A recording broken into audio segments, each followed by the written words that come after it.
Hello, everyone. It's us again. And it's episode 86. My Christ, who can believe it? And of course, next week, it'll be Christmas Eve, which will be Yeah. here as well. Unwrapping or anticipating all those stacks of presents we're going to get. Not. But, Not. but we are. Anyhow, as usual, it's great to have you here, Delboy, and thank you so much for coming on. And I just do what I normally do is say, what have you been watching and what have you got this week? You know, anything arrived? And that's it. Yeah, I'll there's let you go. I think I've got probably the final batch of films that's probably going to arrive before Christmas. I don't know though. When you pre-order, like anybody does with pre-orders, you just don't know quite when something drops anymore. I really don't know. But yeah, there was a couple of things that arrived. What have I been watching? First of all, I'll get the stuff that's been on telly. It's a lot of shit on telly, really. But there has been some Christmas films, and I have watched Scrooged, and I have watched A Christmas Cat. Scrooge as well, the musical one. The musical one, the better one, yeah. The musical one. And I've seen National Lampoon's Christmas Vacation. That's been on. Oh, and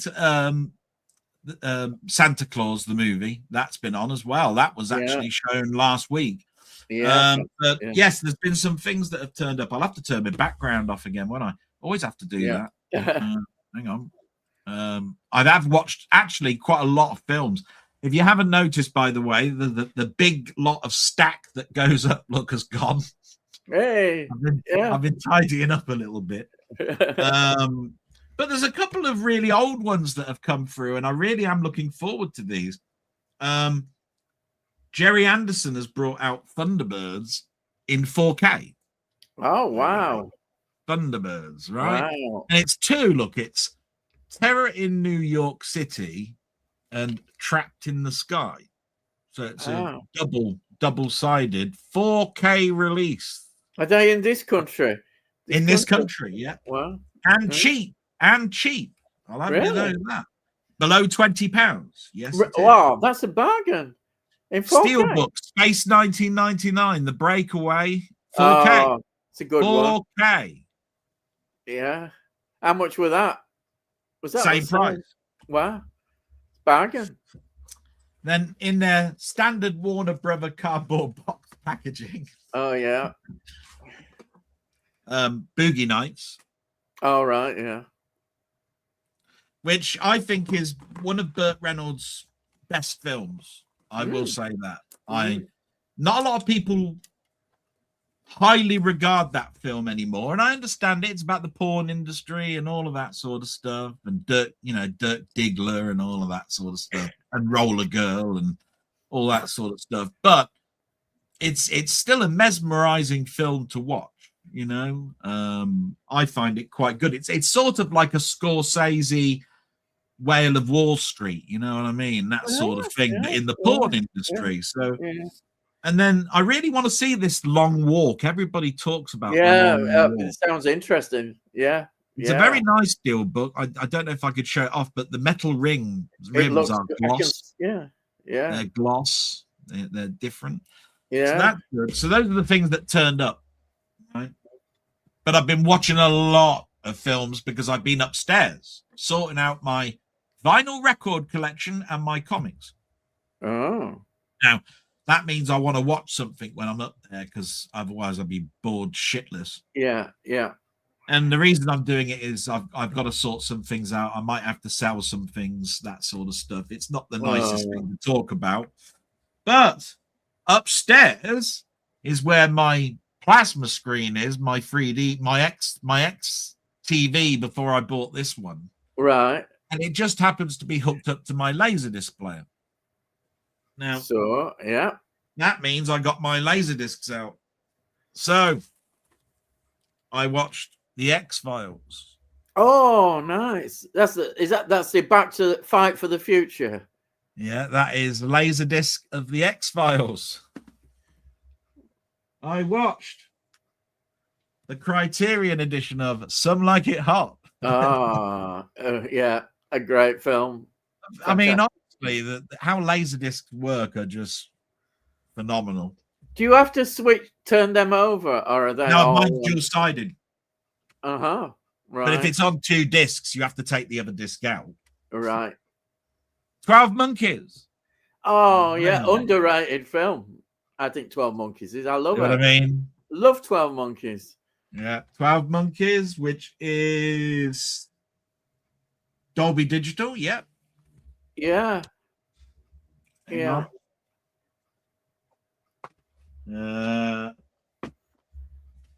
Jurassic Park. Oh, wow. THX. This one. Gatefold. Brilliant. Edition. Brilliant. The Criterion edition. The Criterion edition of 7. Oh, yeah. Which is bloody thick. It is, isn't it? Right. And just to show you how this works. Ooh, just bear with me. Nearly knocked everything going. This is sort of like the paraphernalia in it. Yeah. Right. All of this. Are these impossible to get now, or extremely expensive on eBay? Right. I just want to read this out just so people know. A note to the viewer. In its original theatrical release, Prince of Seven were created using a silver retention process called CCE, whereby the silver leached out during conventional film processing is rebonded to the print. Silver retention drastically increases luminosity to the light portions of the image and the density of the dark tones. The process is so difficult, time-consuming, and expensive that directors and studios rarely consider using it. David Fincher worked with the Criterion Collection for weeks to recreate the ideal effect. Only a few hundred of the 2,500 prints of Seven released theatrically were ever produced by silver retention, which means that the Laserdisc is a truer representation of the intended look of the film that many audiences saw in theatre. In other words, this is what he means. On the back of the film, there's silver. Where light shines through is where light goes through, and where silver is, it would reverse back, which means it's black. Right. That's what they're talking about there. So when you've got a 4K release of it, did they use one of the 2,500 only known pressings that were around when this came out? Don't know. No. Which is why I'm glad that I only bought the standard 4K and didn't buy anything. And I'm still glad that I've got my Laserdisc version of it. And then I had to watch these again. My Alien. Oh, yeah. Laserdisc. Yeah. Beautiful. And my Aliens on Laserdisc. Excellent.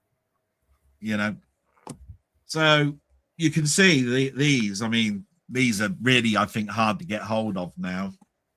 Yeah, but they are, yeah. Fantastic release. I mean, it's gorgeous. Yeah. It's just such a lovely thing to have. Yeah. It's a bit like this. Yeah. And I think Movie Guy has got it. He had his gifted to him. Mine I bought. I mean, if you want to know, 7 was, funnily enough, £107 when I bought it. Wow. Alien, I think, was 110 quid. Alien was, I think, 100. Yeah. A lot of those things there would have been 40 or 50 quid each, But I thought, look, sod it, I'll show them. Why not? I'll show you what they look like. Fantastic. The other thing that I watched digitally was a documentary called Doctor Who Am I? Yeah. Which is the director of the TV film in 1990. What was it? 6 was it? 1996. Yes. Yeah. I've forgotten his name. Who went to a convention? Yeah. And went around because he was universally hated. Yeah. So he wanted to speak to people. He was trying to get a series, wasn't he? He was trying to. Well, he was, and they all asked him questions like there's one person that was there saying just before we get started, whose idea was it to say that the Doctor is half human? And he was about to answer. Yeah. And they said, right, that's it, interview over, and stormed off. Some people are so into their Doctor Who that if they don't like the answer, then they go away. That's not very good. Obviously, people were in a bit, I think, more in uproar about the kiss and all of that sort of stuff. Yeah. The half human bit, well, that's been sort of like, what's the word? They've been vague on, haven't they? Yeah, it's not something that's never been addressed in a way that the origins of the Doctor have always had a question mark over him. It was even in the new one. Yeah. Yeah. Oh yeah. Definitely. And it's still there. I think today even, I think it's something that could still carry on, I think. Definitely. So that's what I watched. And just a reminder to people, I do apologize that I do have to go away. Obviously I have to take my mum to bed, but then I do come back as fast as I can. That's all right. The care for my mother is very important. And I just want to big up the fact that Ian's going to be very busy this weekend. I'm not going to tell you what's happening right away, but I will say that I'm really, really looking forward to him and Jamie on Sunday doing their little bit about Christmas. And I'll leave it at that. But there is something else, but I'll tell her. I'll publicize it. Yeah, why not? I mean, I will have to go in, 5 or so minutes, so I'm going to let you go now. But I hope you like me showing off those lasers. Why don't you show off? Why don't you show off some of your lasers? I'm always telling you to show things off. Get them shown. Get them shown, lad. Right. So where shall I start? Well, I'll tell you what. The best place to start is you sent me some downloads. A couple. You sent me The Dish from 2000 and The Life of Chuck, which is 2025. The Dish we'll start with. The Dish is a film about the big dish, satellite dish that received the pictures that were transmitted to the world of the moon landing. And it's a fascinating story. This is in Australia, and they said that we wouldn't have had the television pictures that were transmitted around the world. And of course, it's such a massive historic occasion. The film is wonderful. It's Sam Neill's in it. Sam Neill, guaranteed, always great actor. What I liked about it shows you that how it wasn't smooth sailing. It was a bit up and down. There were really a lot of luck as well was needed, and they got that. They were lucky that they were able to do it because it had to be a certain angle and points and the way it was done, and I don't know, technical scientific stuff. But I think what elevated this film was because it makes it sound quite dry, and that it's not dry at all. It's a very human film, and the relationships between the scientists we've talked about, and the wonder of this great event. There's also comedy elements in it with certain characters, because for Australia, it's a big thing that the locals in that area are making a big, massive thing out of it, historical. What is nice is it is actually based on a true story. Yeah, did you notice the dilemma that's also repeated in Apollo 13? What's that? Well, they lost the tracking, didn't they? Oh, yeah. Yes. And they had to work out what are we going to do? I mean, we've got to pinpoint it again, and we've lost it. Yeah. And in Apollo 13, it was the exact same thing. We've lost the telemetry. How are we going?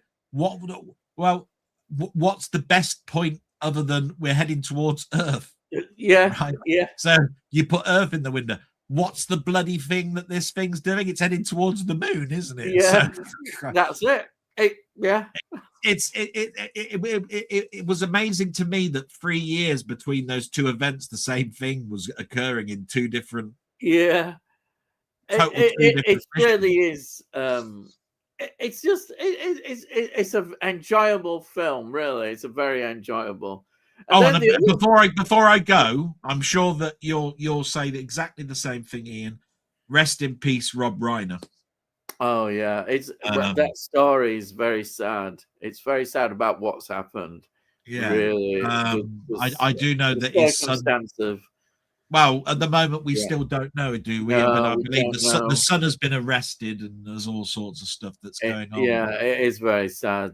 It was amazing because I was watching an interview, or should I say, I was watching a number of interviews that I've been watching where people break down their careers. I mentioned them in my blog, and it Yeah. was actually Mel Brooks and Rob Reiner that were that they're good friends apparently. Oh yeah. Yeah.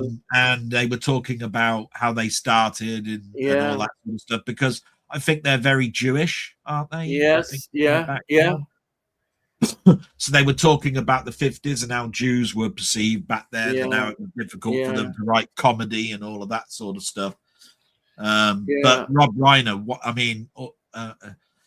A Few Good Men and all of that sort of stuff. Yeah. When Harry Met Sally, or Yeah. there was a lot of stuff that was mentioned.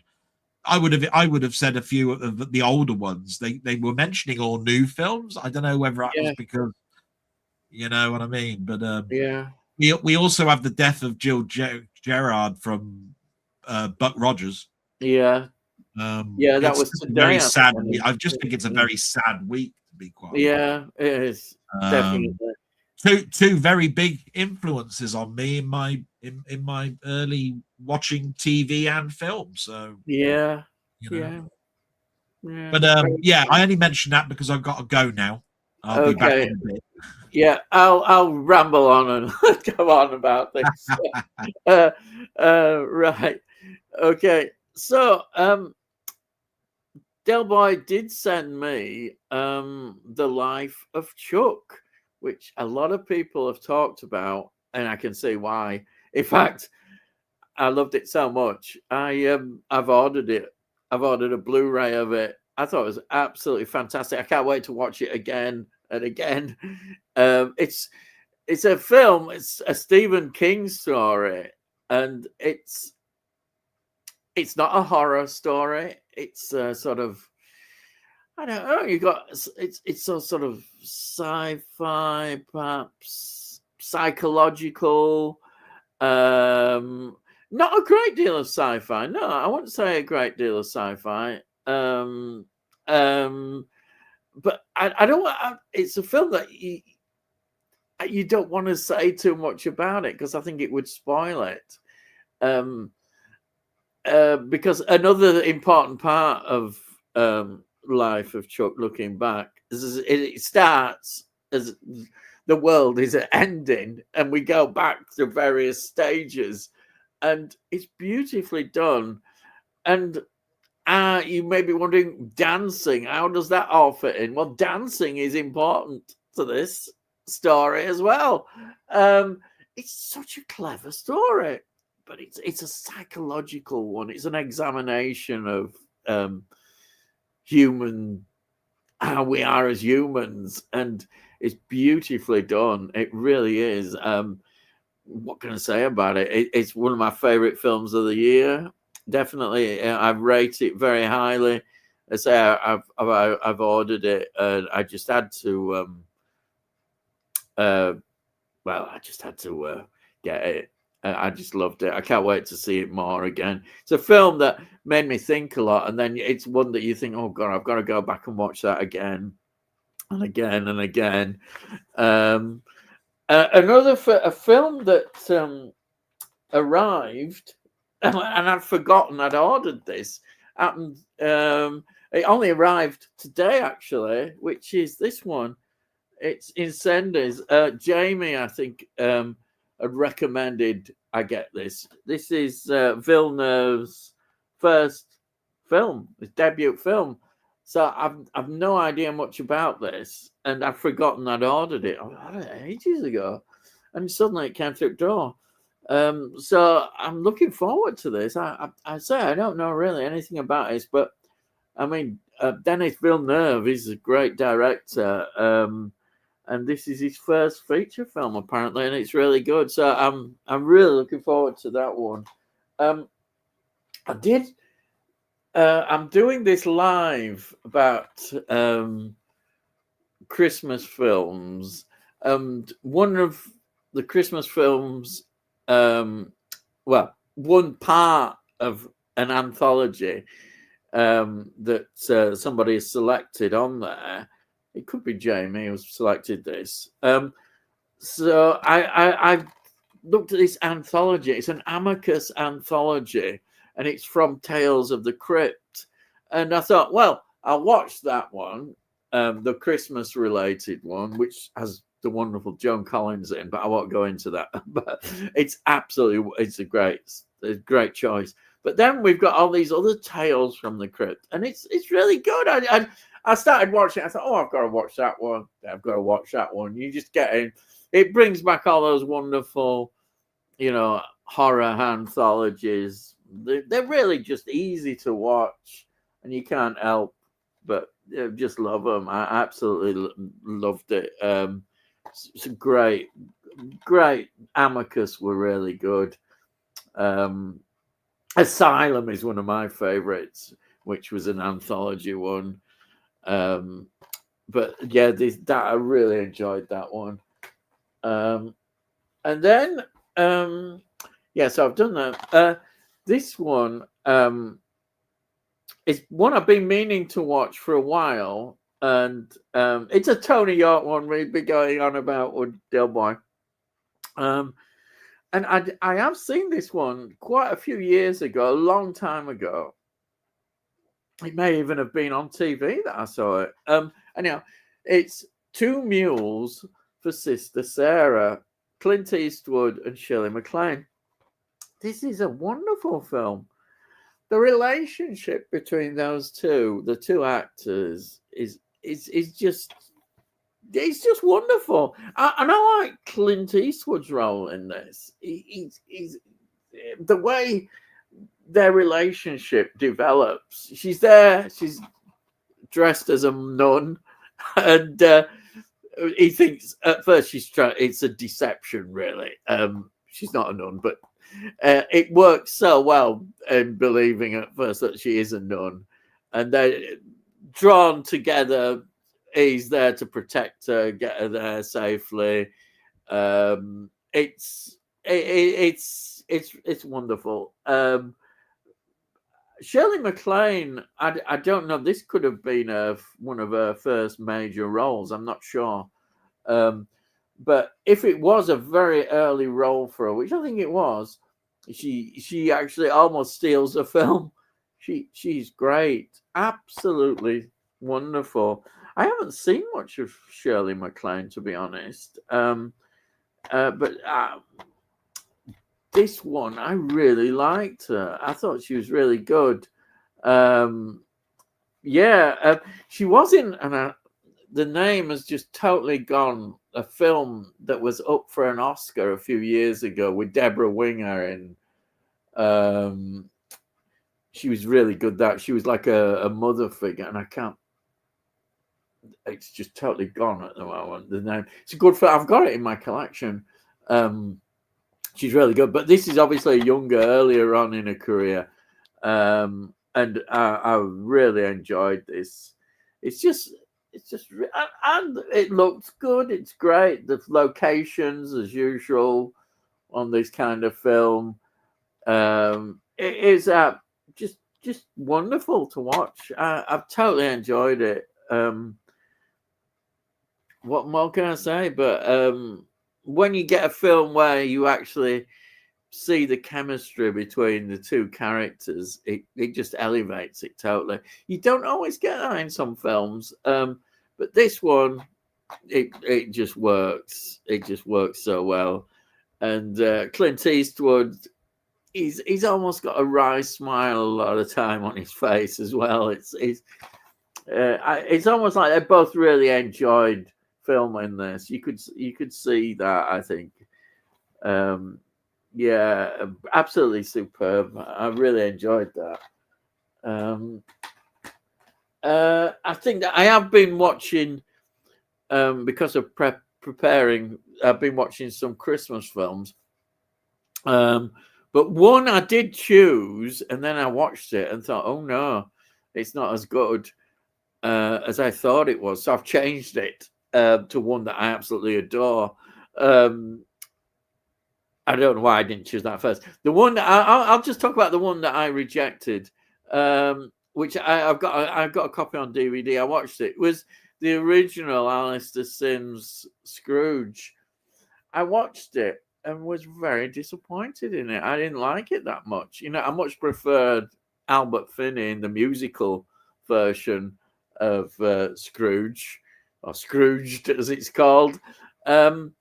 Alistair Sim, I don't think it worked that well. I think it's 1952, and it's considered I think it is considered a classic. But I'll be honest, I didn't get on with it that well. I just thought, yeah, that's it. You know, I've seen Alistair Sim in much better films than that. And I'm surprised. It surprised me because, you know, people will talk about that, and there we are. It just didn't really get to me at all, and it should have done, really, because, you know, it's such a classic story, The Christmas Carol. But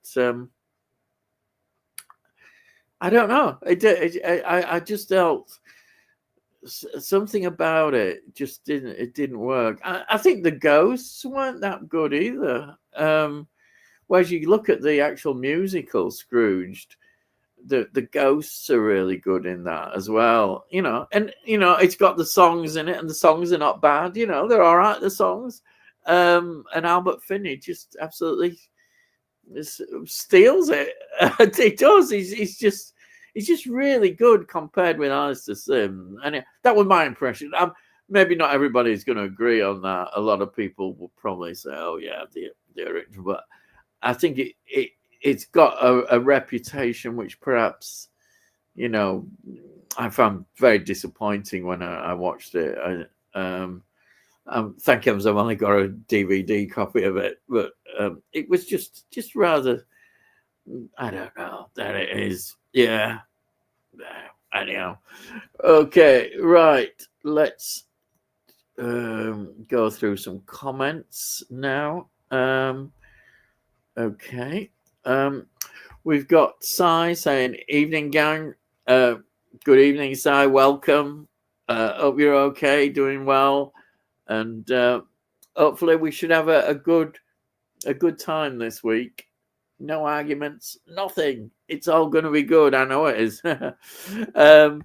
Rest in peace, Rob Reiner, legend. Thank you for the great movies. Yeah, we touched on that.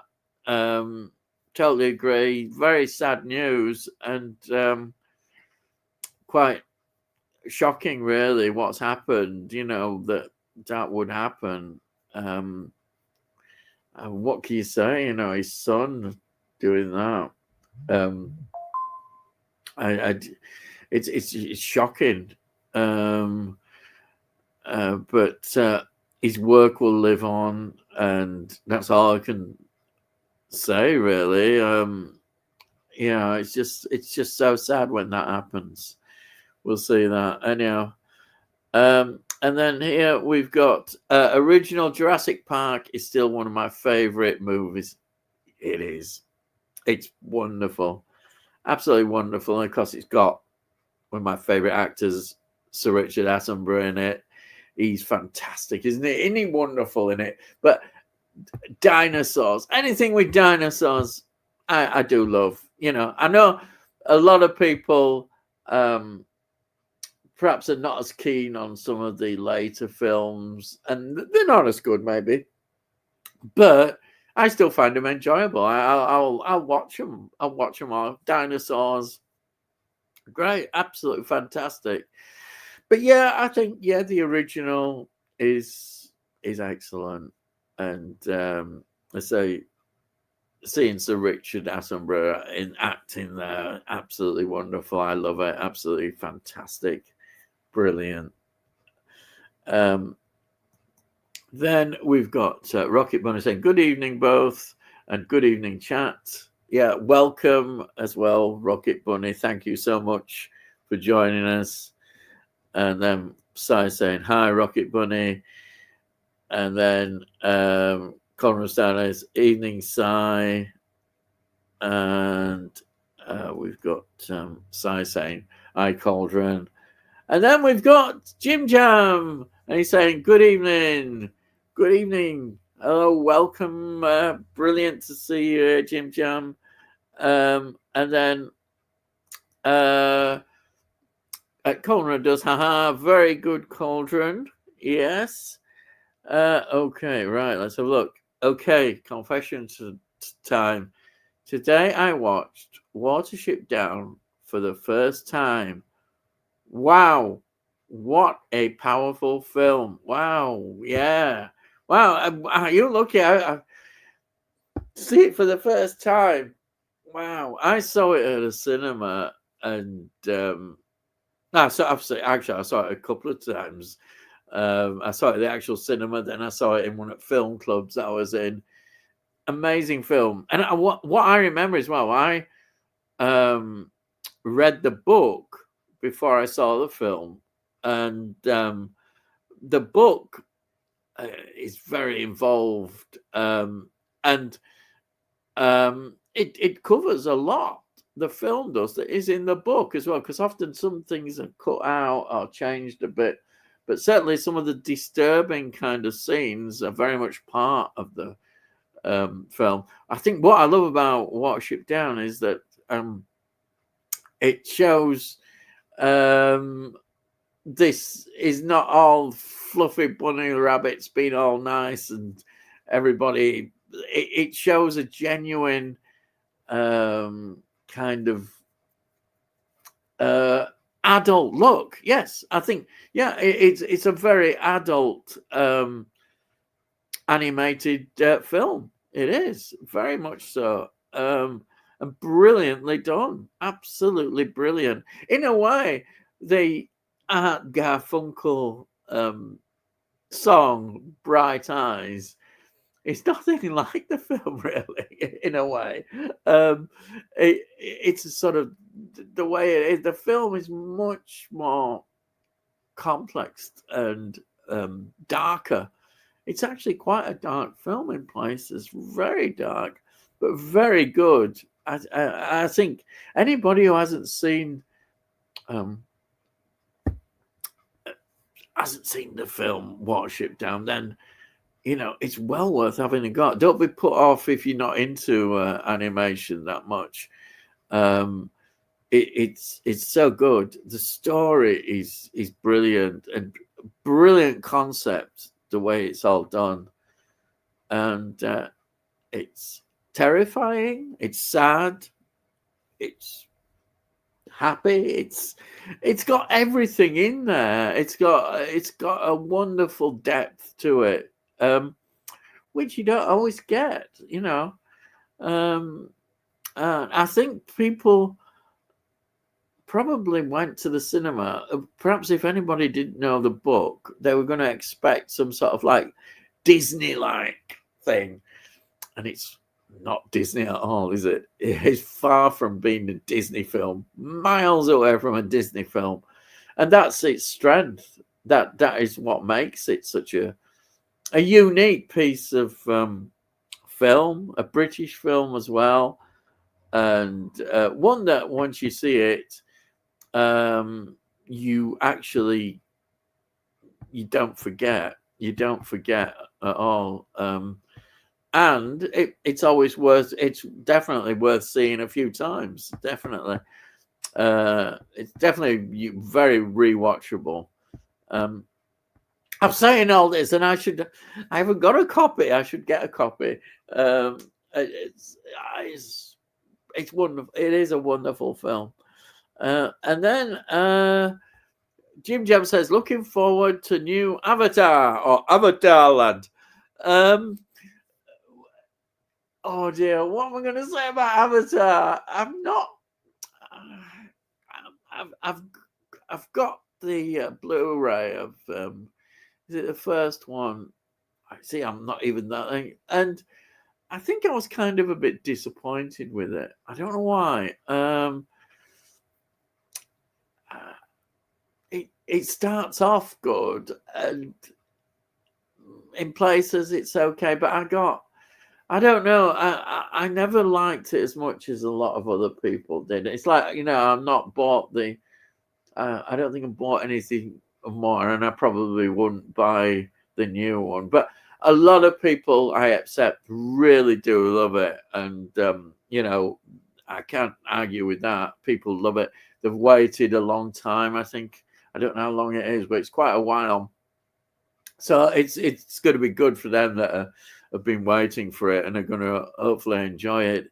It's kind of, I just wish James Cameron wasn't concentrating as much on these Avatar movies, because it means all those other great films he did, we're not going to get. Wouldn't you love to see him do some more great films like he did? But he's very much devoted to the project, and I don't know what box office has been like.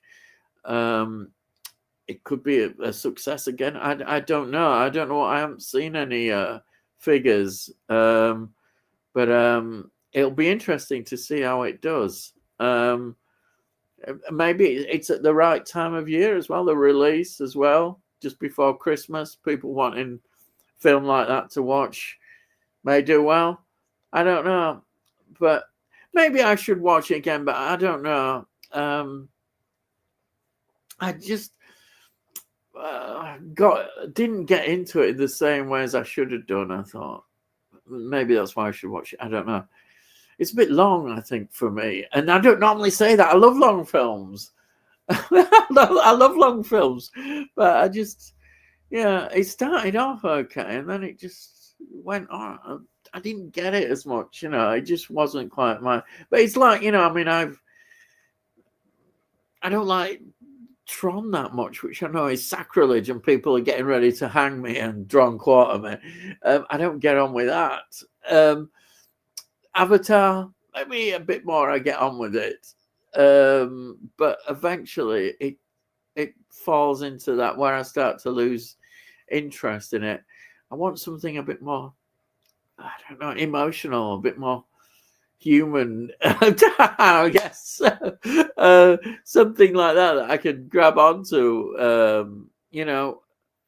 It's like, I talked about the life of Chuck. You want a film like that, different but emotional as well, and just something different and special, that something keeps you interested all the time. That's the kind of thing I look for in new films. But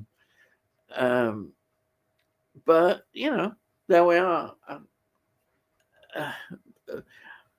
Not there's anything wrong with that. And then we've got Through the Lens YouTube. Hey guys, how are you? We're doing okay. Delboy seems to be getting along like he does. He's doing a good job. It's difficult for him. I always say this every week. I don't know. I know from, say, when I looked after my wife, full-time carer, it's a very difficult job to do, and he's doing it. He's a full-time carer, and it's not easy. It's not easy, and I think he does a really good job. I said to him, he is. This is why he loves doing this, because it's a great escape for him, and it's something he can really get into. And you need that when you're a carer. You need something, and something like this he really enjoys. So, Yeah, I definitely understand him. And I say, I might as well advertise this on Saturday with Denny. They're doing this Christmas humbug special, which is we can have a good moan about Christmas and other things connected and just talk about just anything that gets on your chest, you know. I'll probably have another rant about Doctor Who. I don't know. It could be anything with Christmas. I don't know. I was thinking of all sorts of subjects about that I could go off on. But I won't say any now because I'll give it away. But I think we can have quite a lot of fun. You know, I can move it in certain directions. I think hopefully. Yeah, it's such an interesting subject about how Christmas has changed over the years from when we were younger, in all areas, in all areas connected with Christmas. I think things have changed a lot, you know, including the food we eat as well. You know, even getting right down to that. It's everything has changed, and maybe we do look through with rose tinted glasses about how it used to be, but I think some things we don't. I think there's evidence and strong cases to say that certain things are not like they were, and the quality is something that has gone down in a lot of areas, you know, not just the media that we watch, you know, the programs we watch, but the food at Christmas, the way the decorations, the way people celebrate. So many things have changed from how it used to be. So it spreads right across Christmas. So you can have a good moan about. There's the obvious ones, I know, but I won't go into it because I'm giving too much away. But we can have a good moan. I can talk about anything connected with Christmas or this time of year, or you know, have a good moan. Why not? And then we've got Conrad Duss saying, "Hi Jim Jam. There's a cartoon called Jelly Jam, and the theme song is catchy. You should switch the lyrics to This is Jimmy Jam. This is Jimmy Jam Jam." Yeah. Oh dear. Who remembers the Doctor in Distress single? Yes. I do remember it. It was when they were trying to it was when it had a hiatus, I think. Was it in the Colin Baker era? I think it could have been when it had the hiatus, and people were saying, bring it back. And well, eventually it did come back and then got cancelled after 3 seasons or series, as always we should say, 3 series. It got cancelled, and goodbye Sylvester McCoy. And goodbye classic Doctor Who, which is another rant I could go into, but you probably fed up with me going on about why. And then Jim Jam says, "Cheers, Cauldron of Stardust. We'll give it a watch." And what's your top 5 Christmas comedy moments? Oh, crikey! All right. I'll tell you what I've been watching. I've been watching Steptoe and Son, some of the Christmas specials, and some of those great comedy moments. I love the twists, how they change things in that. Like there's the one where they're going to hold this big party. They're building it all up. It's going to be a massive party because every time you get a Christmas episode with Steptoe and Son, the dilemma is that they always want to. They do the same. Harold says, you know, every Christmas, and he's always trying to change it and do something different. And they have this party. They're going to have a massive party instead of, you know, trying to go away somewhere. They're going to have this massive party, and the punchline is the end where they've all got chicken pox. Yeah, chicken pox, and it just thinks. And then there's the other one that in Steptoe and Son, which I really love, is the ending where again they're trying to go away together, and they're going together. Sometimes it's just Harold going on his own, but yeah, the old man, he goes on board the plane, but then Harold has something wrong with his passport. He can't go, but so he's saying goodbye and he's going off, and you think, oh dear, he's missed out. But it's all been planned. It's all been planned because he's got this woman waiting for him, and off he goes in his car for his. He's got rid of the old man, and he can go off with this woman. Yeah, oh yeah, there's some great moments there. Oh, Morecambe and Wise. I think obviously there's some great Christmas moments there. I'm trying to think which is some of the best. I tell you what, I always liked. I liked for me Peter, because I'm a big fan of Peter Cushing. Peter Cushing wanting to get paid. Coming on and is waiting to get paid, and they were obviously avoiding paying him. Peter Cushing was so good. He had to be in one of Ernie's awful plays, absolutely awful plays, and that was massive highlight. I think absolutely massive. And I've got to say, for me, one of my, I suppose, I've said Steptoe. The other one would be the anticipation of a block. Oh no, you said comedy. I was going to say a blockbuster film. Let's say another comedy moment. Let me think. Oh yeah, I know.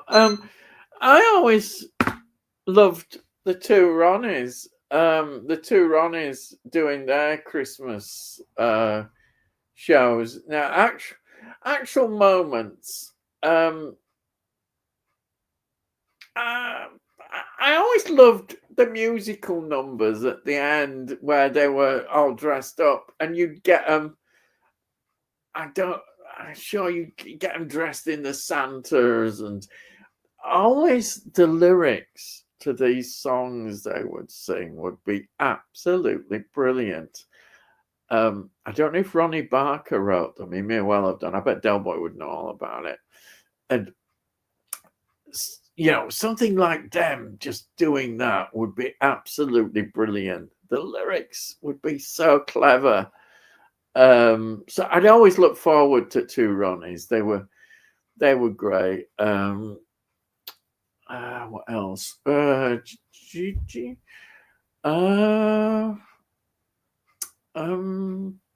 Others. Do you know? So I always think of Steptoe because Steptoe did all those specials, as I said. Two Ronnie, Morecambe and Wise. So many with them. I said with. I don't know whether the Peter Cushing was a Christmas special. It probably wasn't. It probably wasn't specifically. There's so many in that, but I can't think of them. And I'm sure I always loved Are You Being Served? And I'm sure they did some Christmas specials. When they were probably all dressed up in various guises. I can't again specifically think of a Christmas special, but I always loved the Are You Being Served people. Now, I wonder if did Daz Army do any Christmas specials? Because if they did, I would have loved them. I don't know if Dad's Army did a Christmas special. I wouldn't be surprised if they did. They may have done some. and they would have been good. Yeah. I don't know, but if Dad's Army did any, I would have loved them. They're just a few of the things that I can just think of. This is where I need Delboy. He'd be good at this, but I'm not. I'm not very good. I'm sure Benny Hill must have done some Christmas things. I'm sure it is high, and he would have been. We would have been watching him. But the tradition of comedy was always Morecambe and Wise. I have to be honest. That was the thing. It was the tradition on Christmas Day. Definitely. And then Jim Joe, who agrees we need some old-fashioned variety back on the telly? Yeah, I don't think it's going to happen. It's kind of an era that's gone, and people don't like variety. You know, when we were young, that's all he's got, a lot of variety shows. But nowadays, it's just not there. The sort of reality shows, aren't they, that they have? Or is it as Britain's Got Talent and all that stuff? I don't know. Is that still going? I don't know. I've never watched it. But there's that kind of program that goes on. They may even move that. And of course, the one that I've never watched, but it's been on for years, is that blooming Come Dancing, isn't it? That's Strictly Come Dancing.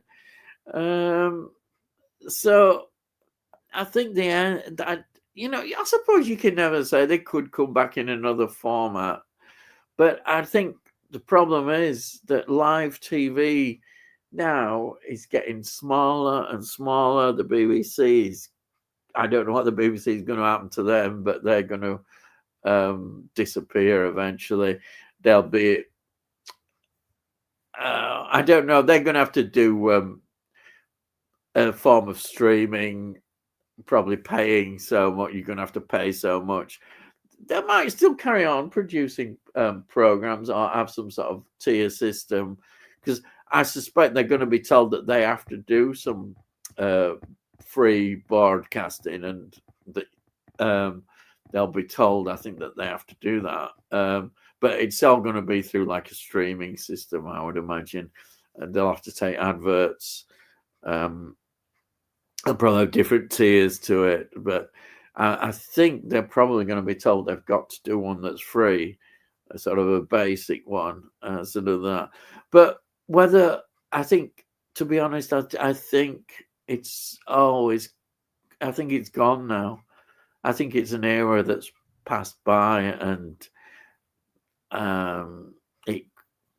but you know, I say that, you know what, somebody might come up with some format that does capture the public imagination enough. But as I said, with the diminishing audiences, I think, and the cost of making, I mean, think of the cost involved. That's why people are looking at the archives. You might see, who knows, you might see lots of reruns of variety shows, you know. Who knows, you know, you might see old shows like let's see, the good old days. They could put that down from the City Varieties in Leeds, my heck. Yes, do you remember that? The good old days, that when all these acts would come on. You might get, you never know, they could do some sort of thing. I don't know whether that's just gone in the past. It may well have gone now. I don't know. Our younger audience is going to be interested in this kind of thing. It's interesting because we were kind of brought up on them, but some of them, I'll be honest, when I was young, I didn't like a great deal. I like the idea of something like the Two Ronnies or Morecambe and Wise, but I didn't say, like, I don't know, the Cilla Black show, I think. Who else was there? Val Doonican. Do you remember Val Doonican? You had these kind of shows on, and they didn't really interest me. I used to get a bit, especially old Val Doonican. Oh dear, that was a nightmare, as I remember Val Doonican. But you'd have different guests on and all that kind of thing. But yeah, I don't know. I actually think that it's unlikely to come back. People are just going to be watching more of the archives. But they might have probably said that about the dancing thing years ago, and that thing's still going. yeah, I know. It's hard to believe. God, yeah. I mean, you look at it and you say, "Oh, so and so is," they show pictures of all these celebrities, and I have no idea who they are. Who are these celebrities? I have no idea at all. Oh, right. And then we've got Rest in Peace, Gildyard. Yeah. What can I say? That was a wonderful series, Buck Rogers. Absolutely wonderful. I know they changed it in the second series round a bit. Some people perhaps think the second series is not as good. But to be honest, I enjoy it. It's just escapism. It's quite silly in places, but it doesn't matter. It doesn't matter at all. It's of that era, and it's just enjoyable fun. And he was very good in it. What can I say? He was great in the role, and yeah, it was just it's pure entertainment, and we got 2 series of it, so that's good. We got 2 series, and it's like with everybody with Space 1999, everybody goes on the first series is the best, which it probably is, and the second series wasn't as good, but I still think the second series is just as good. I sit down and enjoy that, and I think the same could be said with Buck Rogers. They tried to. I think they were experimenting a bit on the second series, trying to get the ratings, but it didn't really work. But you look at it now; it's enjoyable. They're trying different things, and just take it as what it is. It's not a bad series, and he's good in it. He's just himself playing that role and enjoying it. He looked like he was enjoying it, and yeah, rest in peace, definitely. And Jim says, yeah, rest in peace, Rob Reiner. Yeah, I know that is. I know we touched on it. It's so sad. Hard to believe that would happen, and that a son would do that to his father. Unbelievable. And I think words are just can't express that. Imagine that, killing your own father. There must have been some sort of weird breakdown or some sort of mental thing. I don't know. I don't understand it. I just, what can you say? And then Cy says, Carl Rayner, Rob's dad, was Mel Brooks' close friend. Yeah, right. He's Mel Brooks is still alive as well, isn't he? Yeah. And then Cy says, rest in peace, Buck Rogers. And then Colin Stonehouse, not to be actually Delia, but Apollo 13 was only within 1 year of Apollo 11. Apollo 11 was July 1969. Apollo 13 was April 1970. What? Do you know? My impression is the same as well. I thought it was a bit later than that. So yeah, only a year. Yeah.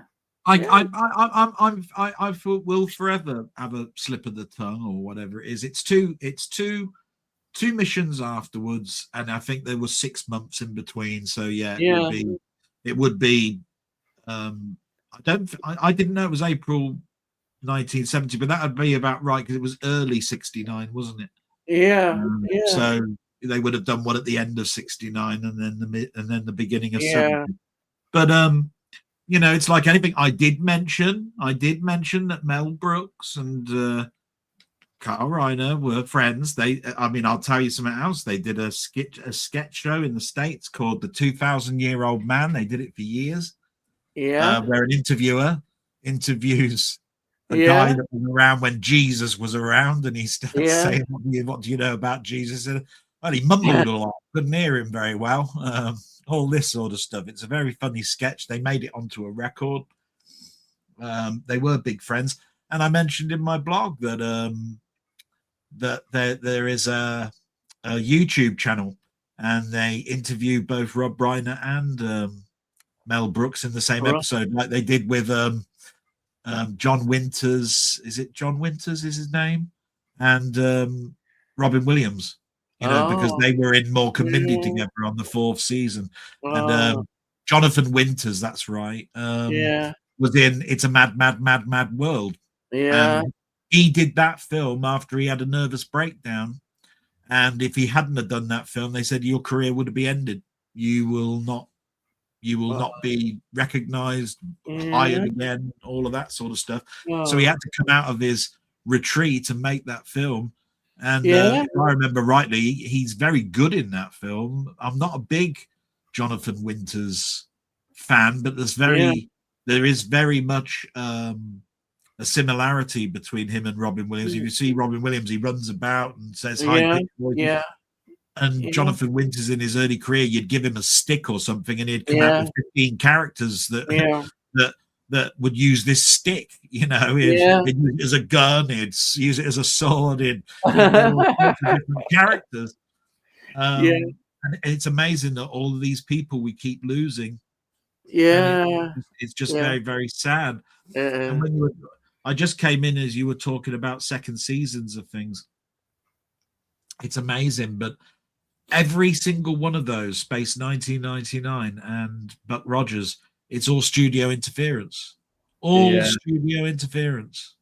Space 1999 was cancelled. They wouldn't renew it for a second season unless they had an American producer on board. That's right, with the second season of Buck Rogers, they wanted to move it away from being in Earth, and they had what was it called? The Star Searcher? Was that what it was called? There was there was some and there was that other character they brought in. They brought in this Hawk. That's it. Yeah, that's it. Yeah. And it was all about, I don't know what they were doing, but it turned out to be like Battlestar Galactica. It was a ship going out. They didn't know quite what to do. What the hell? As I said, they're not as good as the first, but they're still enjoyable to watch. You can still sit down and watch them. I think they're all right. Yeah. Now, this is an interesting point by Sion. I think he's right, actually, because it's interesting seeing how an actor changes over years. He says, Sion says, Mark Hamill was really good in Life of Chuck. He's had a good year. He was also in another Stephen King film, The Long Walk. He's great in both of them. I'm looking forward to seeing The Long Walk. That one does get mentioned a lot. Yeah. And he's right. He has been prominent in those films. People have been mentioning him. So he's having a good,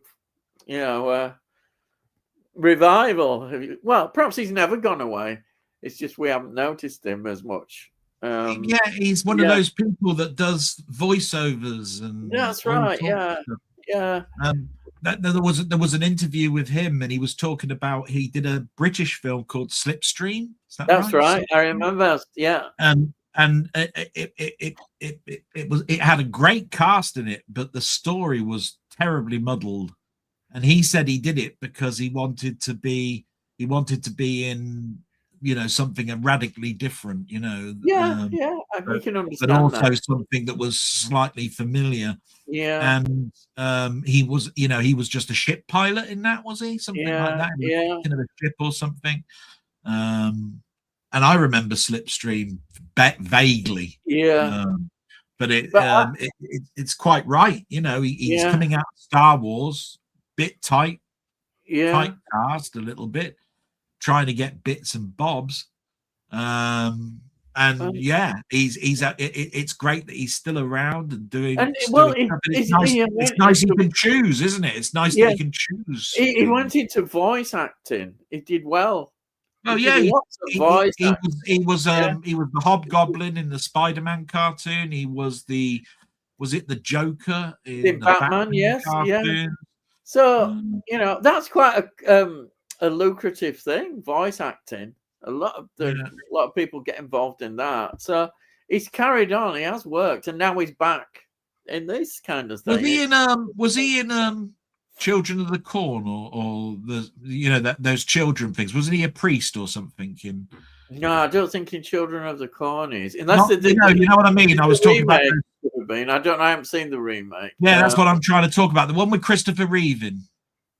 Oh, Christopher Reeve. Christopher Reeve was in. It might not be Children of the Corn. It's not Children of the Corn, no.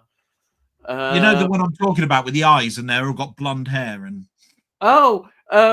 Yeah, the what's it called? Village of the Damned. Village of the Damned. Yeah. Wasn't he a priest in that? Yeah, I think you might be right. You might be right. I don't know. I saw somebody would probably know in our comment. Yeah. I'm only guessing. Yeah. I can't remember everying, and like I said, I know sorry if I get the odd year wrong or something. Brain cells are both going. I get very tired at this time. Yeah. Anyhow, before we go on, I'd just like to say, anybody who's new watching us, why not go over to Delboy's channel? I've put a click. You can click a link, and it goes over to his channel. And why not subscribe? Great channel. Honestly, it is a great channel. And I say it every week, but his blog is something else. It is absolutely brilliant. You every week you're following his journey in his life. And honestly, to say that is a good thing because you get to know him through his blog. And then he does other things. He's very much involved in gaming community, which I know very little about, but he's involved in that. I know he does a lot of stuff with gaming. So please, if you are new here, go and subscribe to his channel. I'm sure you'll find something you'll enjoy there.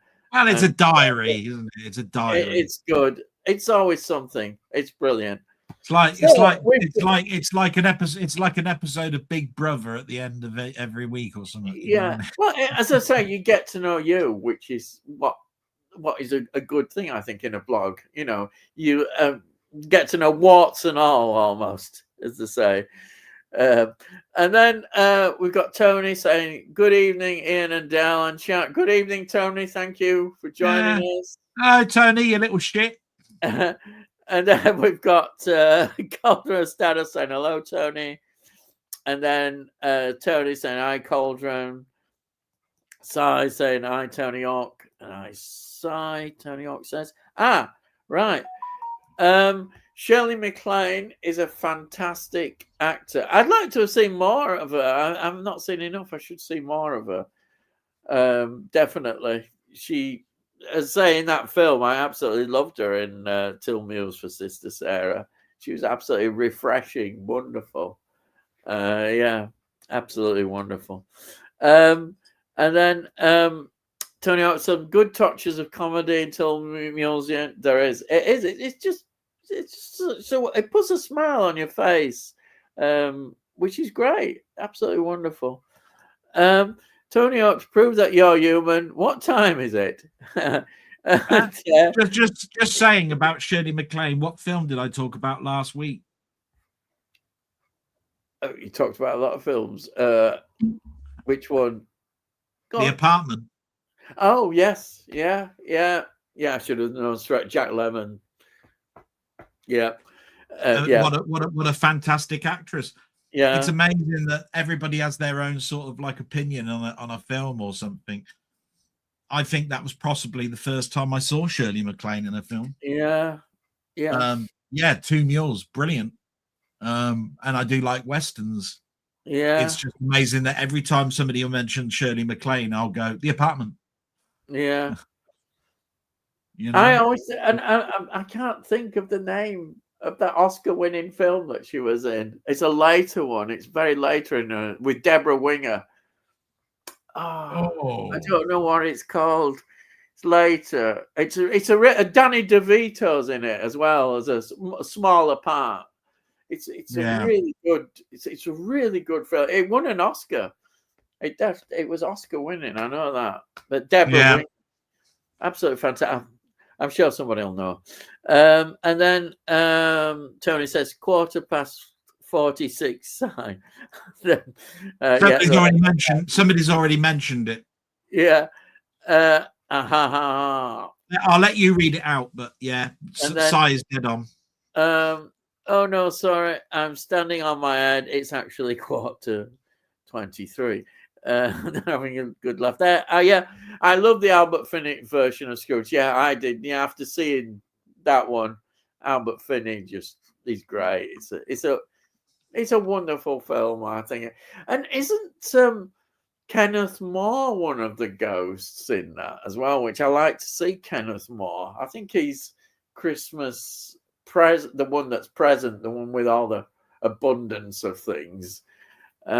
It's just Albert Finney. He's great in it. Absolutely loved him. Great film.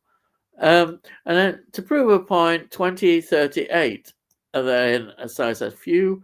And then, was Ariel shocked like myself? Oh yeah, with Trump's comments about Rob Reiner and his wife's death. It's an absolute turn my stomach. What can you say? It tells you a lot about Trump as a person. How despicable he is. He's an awful person. What can I say? It was despicable side, but it did surprise me considering who it was coming from. No, I don't think we are surprised by him. The only side, because anything that person said doesn't surprise me anymore. No. So I says, I went to see The Shining on Sunday evening on the IMAX. Brilliant. Absolutely brilliant on the biggest screen possible. Fantastic. I'm sure you absolutely loved it and enjoyed it. What a pleasure and treat. Yeah, there's a number of people on YouTube that went and saw that and said about how good it is in IMAX. Unfortunately, the closest IMAX cinema to me, I think, is Birmingham. Oh, yeah. Quite a way, yeah. Oh dear. Oh well. And then Cauldron Stardust. My cousin and I are going to see Five Nights at Freddy's 2 tomorrow. I'm expecting a bad yet goofy fun movie. And that's a gamer's film, isn't it? I never saw much. I didn't see the first one, but I don't know. What's your opinion of the Five Nights at Freddy's? It's had bad reviews for the second film. The first film I did see, and I bought it on Steelbook. It is based around a PlayStation game, which I think I briefly looked at. Horror-based games are sometimes hit and miss. Yeah. It is what it is. I don't see the point in a second film on that one. But really? Yeah. Being as the first one wasn't incredibly well received. It is, at the end of the day. Is it more sort of children orientated? You see, Freddy's is like a Chuck E. Cheese in the States. It's a restaurant type thing with puppeteers, and they come to life at night. Go around killing and all that sort of stuff, if I remember rightly. Not your cup of tea. It is what it is. But I mean, a horror film, when back in the day, Ian, we used to go and it would be a 18 certificate or whatever. That's right. Yeah. And Hollywood won't make too many of those types of films because you're half their audience, most of their audience are people in the 12 to 16 bracket. So they dumb things down a little bit. That's my opinion, by the way. That's just my opinion on it. Yeah. But you won't get films like we used to watch, even as horrors. There are It's some only the standout. independent horrors that There's can some do the absolutely things. outstanding horror films that have come Yeah, out this year and last year and yeah, subsequent years, but they're very far away, from being anything like what we used to see. I still think, yeah. when we used to watch our horrors, Omen and all that sort of stuff, Exorcist. I mean, are we ever going to see a film like The Exorcist again? No, but I like to see people trying. Yeah.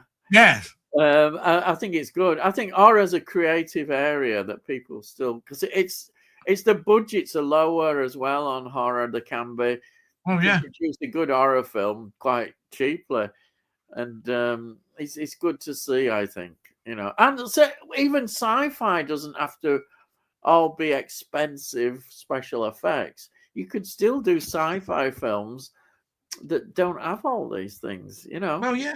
Creative people can come up with some creative ideas, and sci-fi is an area like horror. I think both sci-fi and horror both can be very creative. I mean, I'm not a big fan of this film, right? But I must admit, this in this last 7 days, I was watching Rewind TV like I do because it's got all the Yeah, old yeah. TV stuff and that on.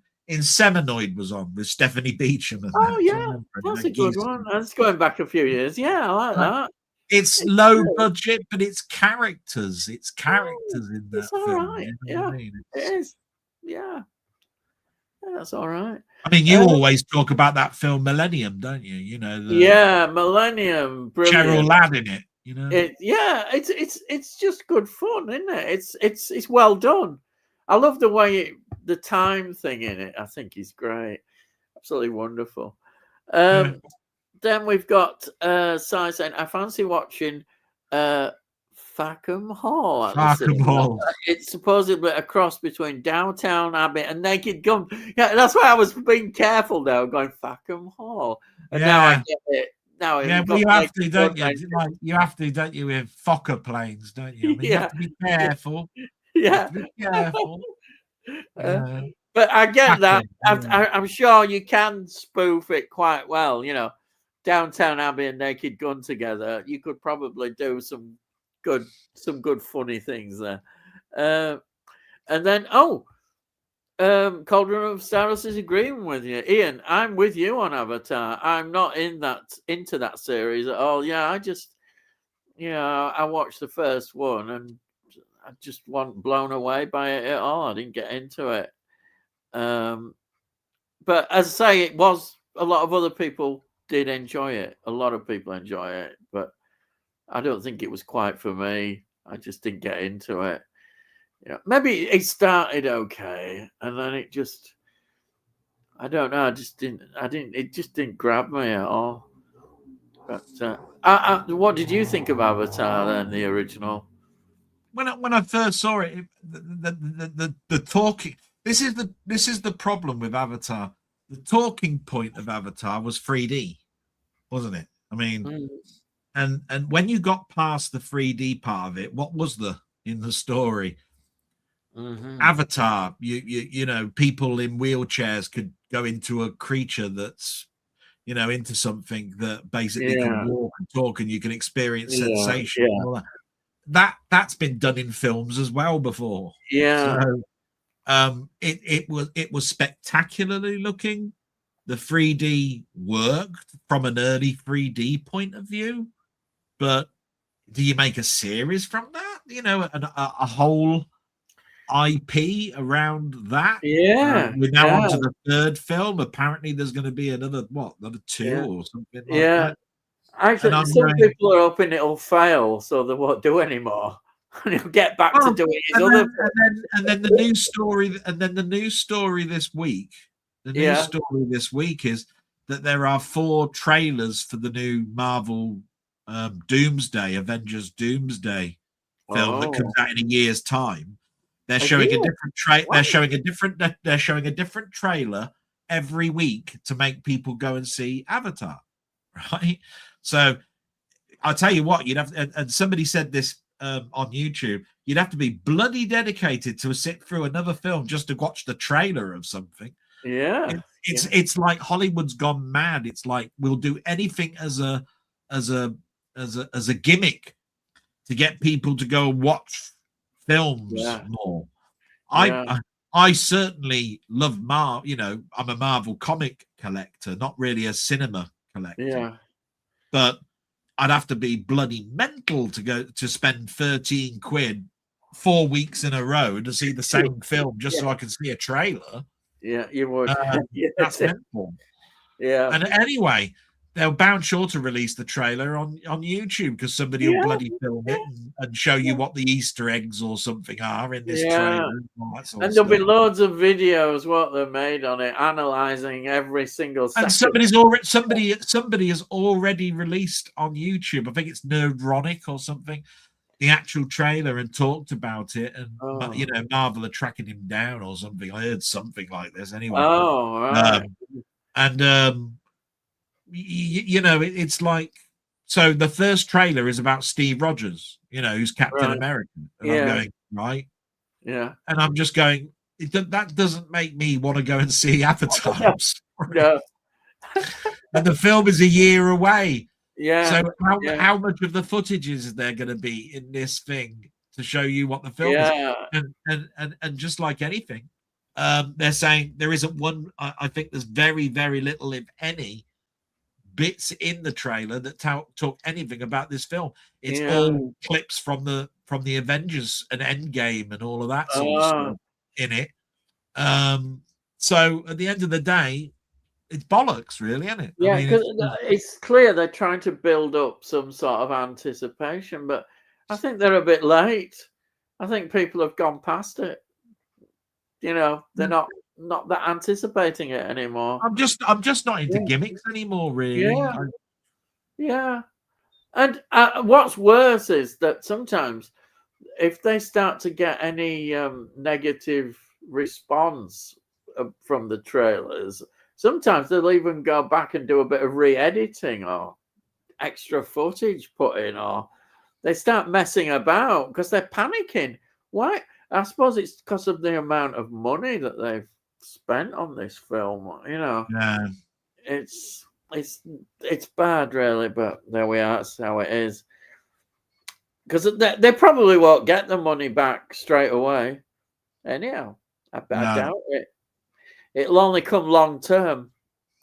Avatar is more spectacular than storyline. You're probably right there, if you get what I mean. All style, no substance. That's a good way of describing it. Yeah, I think. That's what I was sort of like trying to impose on it. Was like everybody talked about the 3D and the effects more than they did the story or anything. Yeah. Tony's got. Yeah, I understand. Watch part of the first Avatar and didn't bother finishing it. Yeah, I can see that. I managed to get through it, but yeah. From what I remember, that's a good description, Si. Certainly a feast for the eyes, yeah? Si says it's Dances with Wolves with Smurfs. Smurfs. Don't mention the Smurfs. I don't know. The Smurfs have got more charm. Rocket Bunny. I also wonder why Avatar has never hit the heights of franchises like Star Wars, etc. I agree with you, Ian, that although the films are emotional, the aliens just don't connect with me at all. Yeah. If you don't have any connection, that's a major flaw to me in a film. And I think a lot of other people, it depends how you like your films, but you do like some emotional content in it. And if you're not connecting, then that's a big flaw to me. It's a massive flaw. I left there. And are they avatars of Avatar, Tony? Oh dear. What can I say about that? Probably first things I came across. And then Si says, was Morecambe Wise making breakfast to the striptease music part of a Christmas special? Yeah. And that's why I needed him there. There you are. You've got your answer. They had a string of sausage. They had a string of sausage. It's a famous one. But I didn't know whether it was a Christmas special. There's I think it's also got that particular episode also has that famous line. He's not going to sell many ice creams traveling at that speed. You know, it's this. It's I think it's the same Christmas special. Yeah. Rightly. Yeah, they got the oranges with the mouth. Yeah. And all that It says not sure, so it likely was. This is, I think, still modern wise. I do remember that well when they used to be in bed together. It was so innocent, something which couldn't be done today. It's true. Nobody blinked an eye, did they? You know. No. Now They changed it for ITV. ITV didn't like that. Didn't they? Ah. Yeah. That's why they had their own house and they had Cliff Richard turn round, and it was always in their sofas on the sofa. Cliff Richard's somebody not to talk about too much either. He was on telly this week talking about prostate cancer. I think he's just got the yeah. He's getting on a bit, isn't he? Is he in the 80s? Yeah. He's crikey. And then we've got Stephen Townsend. Good evening, Ian, Dell, and chat. Hope you managed to get everything sorted out with your bank regarding your card in. Oh, God, that story just goes on. And hopefully it'll be sorted out. But I feel quite shaken and shocked by it. I can't believe that I was talking to a scammer, an actual scammer. It's not nice. It really put me in a bad situation. I don't want to think about it. It's just awful. And then Sai says, hi, Stephen. Sarah also, hi, Sai. Are you watching the game on ITV? Oh, is there a big match tonight then? I presume there is. Newcastle, are playing. Yeah. Newcastle. What is it in one? I think it's the Caribou Cup or something. Oh, that Caribou thing, yeah. It's the old Milk Cup. That's right, yeah. Yeah. Rumbello Cup as well. It changed a few years, didn't it? Sponsored it. Does anybody remember Rumbello? Yes. I know that it's not Christmas related, but I love to watch the Porridge film at Christmas. Well, why not? I've still got that on my Sky hard drive. You know, Porridge. Yeah. It's got it's got the bloke. It's amazing because when you watch it, you go, "Oh, that's the bloke from a Lower Low," and he's sitting on the toilet all tied up because he was the bus driver and all that sort of stuff. Because it's a football match, isn't it, between the celebrities and the Slade prison, isn't it? Yeah. And it's got a friend of mine always used to say, I wanted to have that film for years because it's got a tune at the end sung by a skiffle player. What was his name? Way back. Lonnie Donegan. He's a skiffle player. Tommy Steele. No. Tommy Steele? No, it's a skiffle player. They were skiffle players originally. Yeah. I can't I don't know anymore. That's the two I know. I don't know anybody else. Joe Brown. Joe Brown. That's it. Yeah, Joe Brown. Yeah. Yeah. Right. We've got here Tony saying, even Stephen, that's a coincidence about the bank. I was making an online purchase on Monday and had the debt card blocked by my bank. Needed to ring the fraud department. They make you feel like a criminal. Got it unblocked eventually. Shouldn't complain, I guess, as it shows they're vigilant, hopefully, in stopping scammers. Yeah. I mean, that's what we have to look positive. But I understand, to me, it's all been, I've just not enjoyed this experience at all. It's just, I find it, talking to somebody who's scamming you is not a nice experience. I don't know. I don't want to think about it, but it wasn't nice. Yeah. And then, it's on the TV, and I've got this on my phone. It's 1-1 half-time football. Stephen says, I'm still upset about the result at the weekend, Si. Stephen, no comment. Oh, dear. I think it was Newcastle versus Sunderland or something, I think. Sunderland won, didn't they? Which... they never talk about. A friend of my channel, 20th Century Gaming, said he'd come back to YouTube if Sunderland won and they won. So he said, "Oh shit, I've got to come back to YouTube," because he was going over to Twitch. Oh dear. Sorry about that, Tony. It's all you need just before Xmas. Yeah, I know it's non-stop all of the year. They're around, these people. Watched the Porridge film on YouTube last week. Never got the DVD of it for some reason. So it's on YouTube, is it? Oh, well, that's good. A lot of stuff. A lot of the films like that are on YouTube. Yeah. I don't know if they're illegally uploaded or whatever, because BBC should be tying you down with that. But yeah. But I think it was a BBC co-production with something else, so I think it's probably a little bit more difficult. I don't think they'd be able to stop it, would they? I don't think. Yeah, I think it's a co-production. Yeah. And then Tony says it does feel like a Christmas film with the winter weather it was shot in. All right, yeah. And then I also love to watch Bugsy Malone on Boxing Day. Sire, I'm never a fan of Bugsy Malone. I don't know. I just never got into it. I really like the beginning of that film, and it just gets grates to me towards the end, because there's nothing wrong with the tunes. There's nothing really wrong with the film.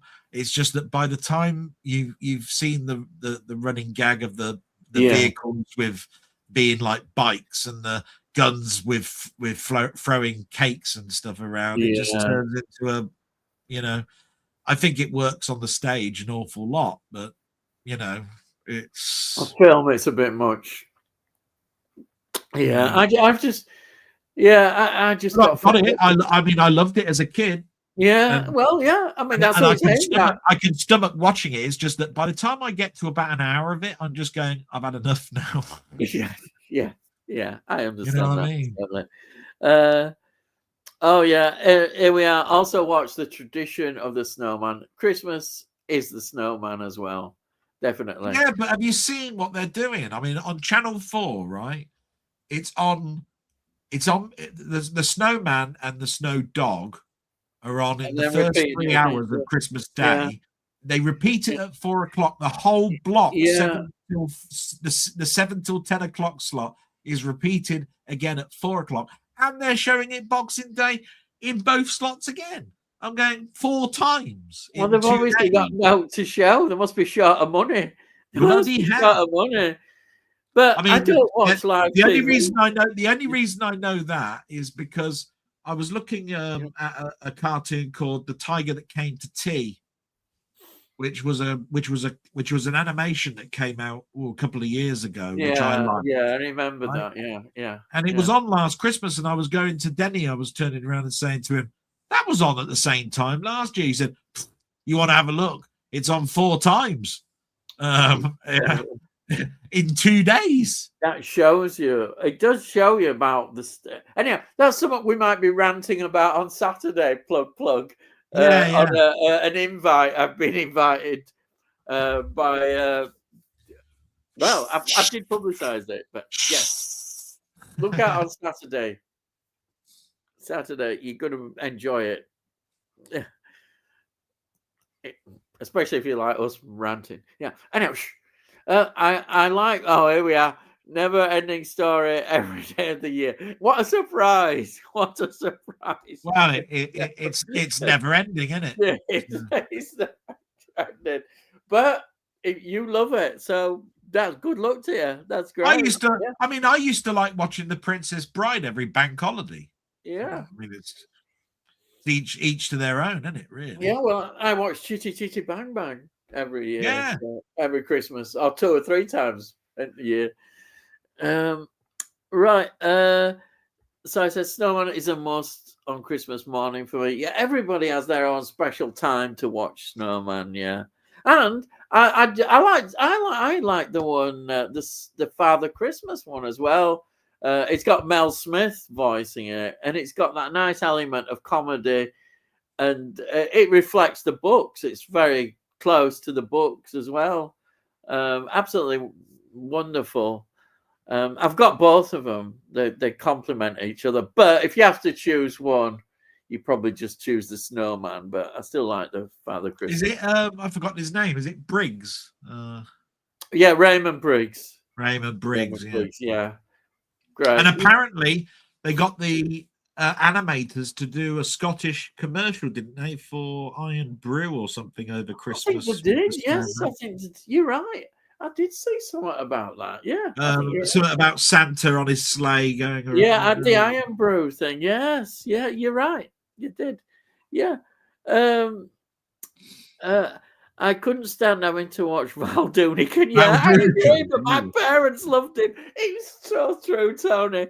I had to, it was like torture watching Val Doonican. It went on and on. Well, all the comedians always used to turn around and say the only thing I know about Val Doonican is he wears lovely sweaters. Yeah, he's just. That's all that anybody remembers of him is his sweater wearing days. It was the worst part of Saturday night. Thank God for Two Ronnies and things like that, because the Val Doonican show. Who on earth commissioned that? It was just, oh God, it was awful. Oh yeah. Anyhow, I can rant about that one. Going through a phase at the moment of watching classic one-off plays from ITV and BBC.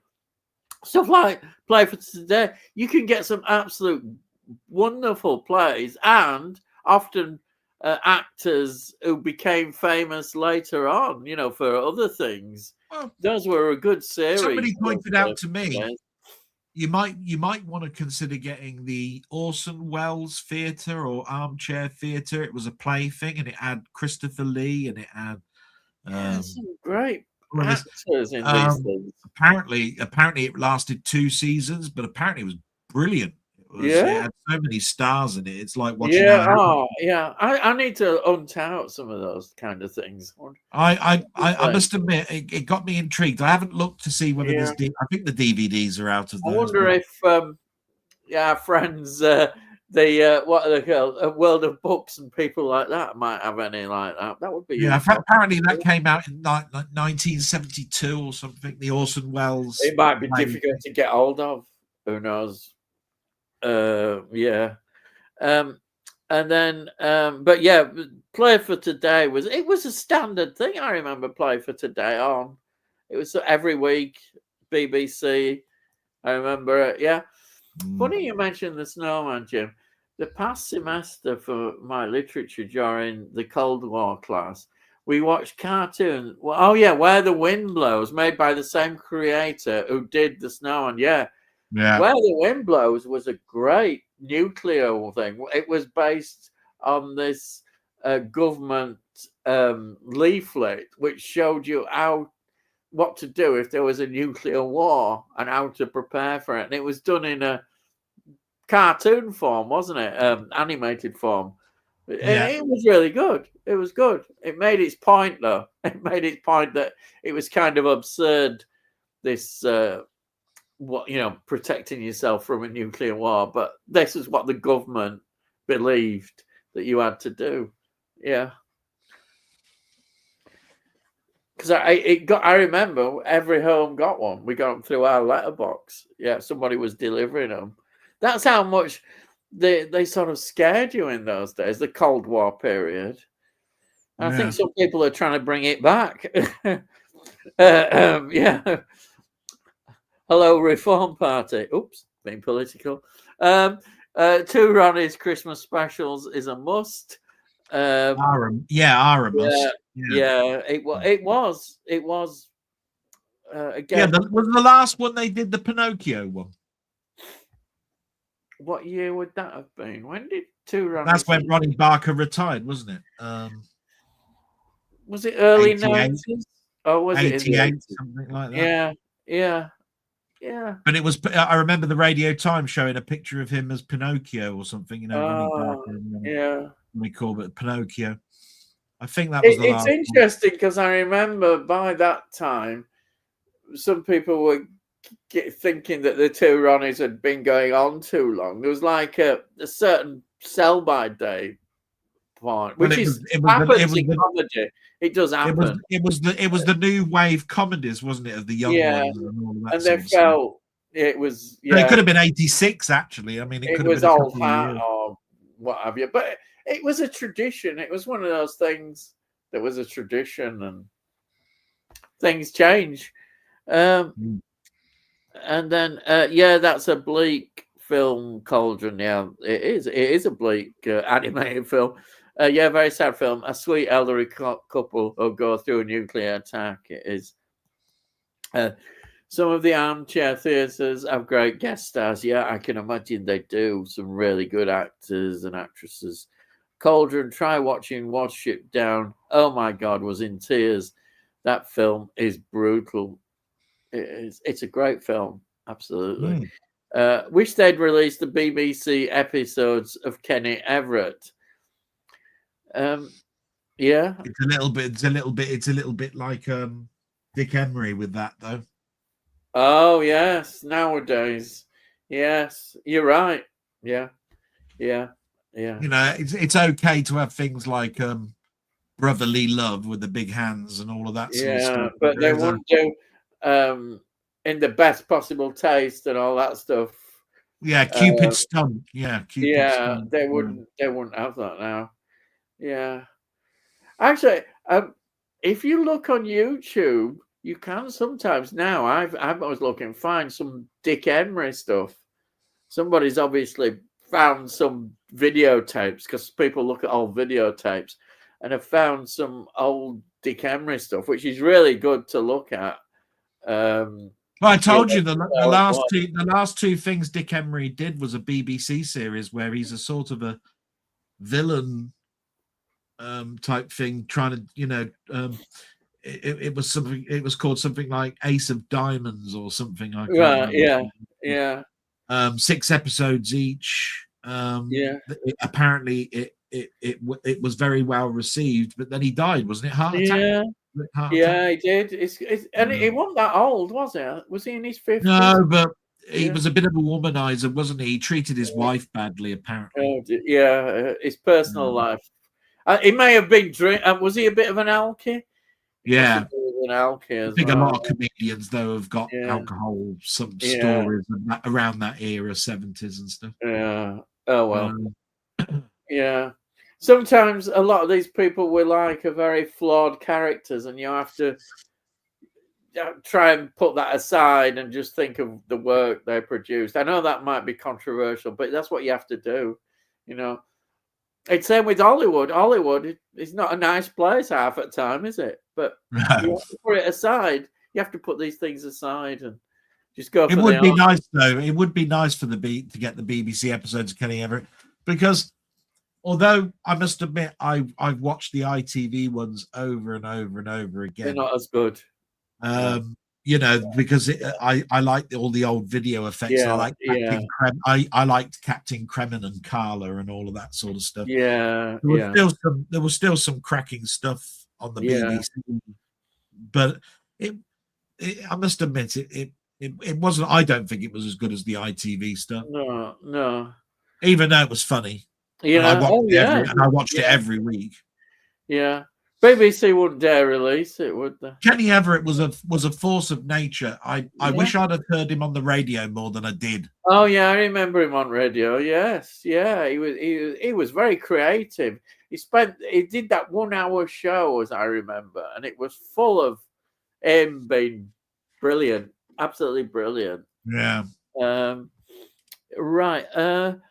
Rocket Money, like or loathe it, we live in a world of infinite variety. All the streaming services, YouTube, TikTok, everyone has access to every form of entertainment there is. That is true, but some of it is at a price, but you can get free stuff still. You still can get free stuff, which is always good.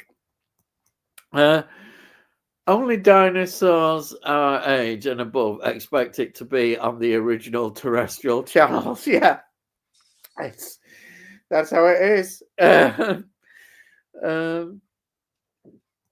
then Tony says, "Hi James, there's a good YouTube channel called Classic British Telly that shows programs quite often not available on physical I'll just see if there was a continuum. Yeah, on physical. Yeah, I get that. Yeah, there is. YouTube is full of all sorts of things.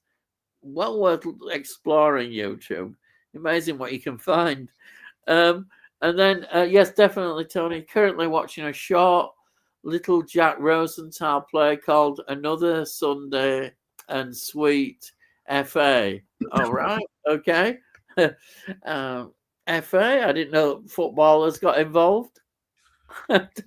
Jack Rosenthal. I haven't heard of him for a while. He was quite a well-known name in television, wasn't he? Yeah. You haven't heard that name in a while. Yeah. Still on the hunt for a cheap copy of Children of the Stones. One day. I presume that's a network one that's not difficult to get hold of. Yeah, it was.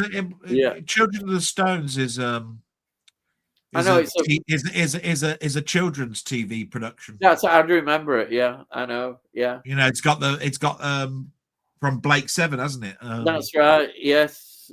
What's his name? Gareth. Gareth.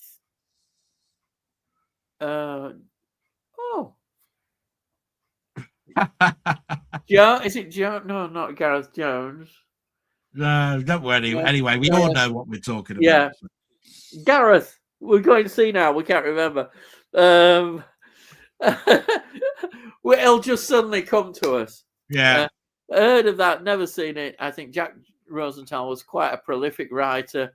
Married to Maureen Lipman too. All right, yeah. Yeah, from Sorry. Right, yeah. No, not from Agony. Sorry. Yeah. And then we've got a lovely cat. Hello, everyone here. Hello. Welcome. Yeah.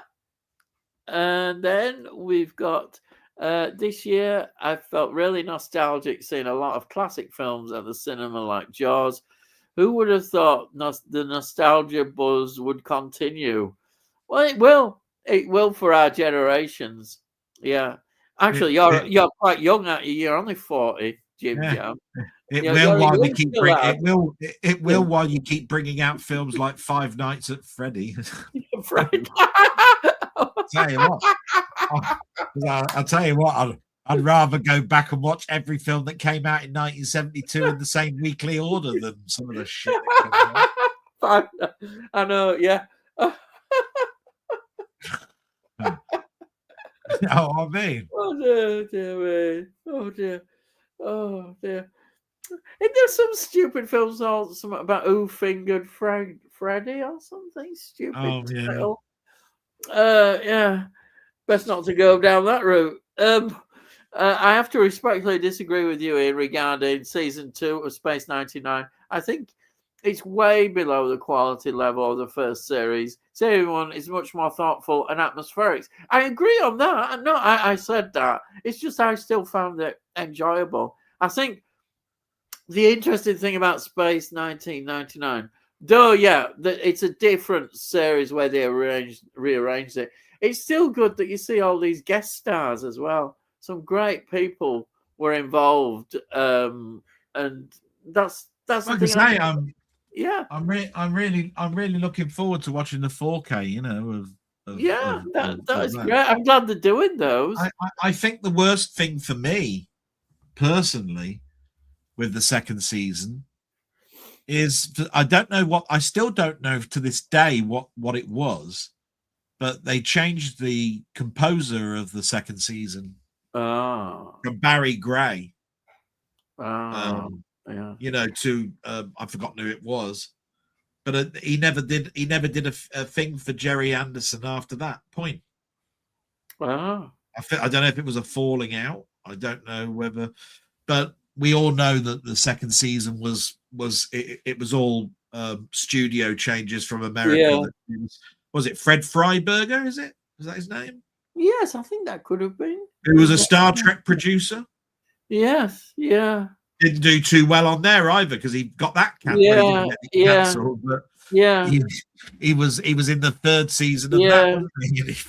Yeah. So that's all I can say. Yeah, I do. I do agree. Season 1 is the better of the two, but I can still get a lot of enjoyment from the second Well, season. I like So, Barry Morse. I yeah. like. You know, There's nothing, it's what you would kind of expect. I said the same with Buck Rogers. I mean, we know the second season isn't as good, but you can still get enjoyment from it. oh yeah, Definitely. That's what I I feel. mean, Maya's stories were all right. I mean, Yeah. they were okay. But it's just It's that just, there's something about the very first season of yeah, Space yeah, 1999. I mean, they keep turning around and saying the reason it's great is because some of the science in it, and I just turned around and said, "Really?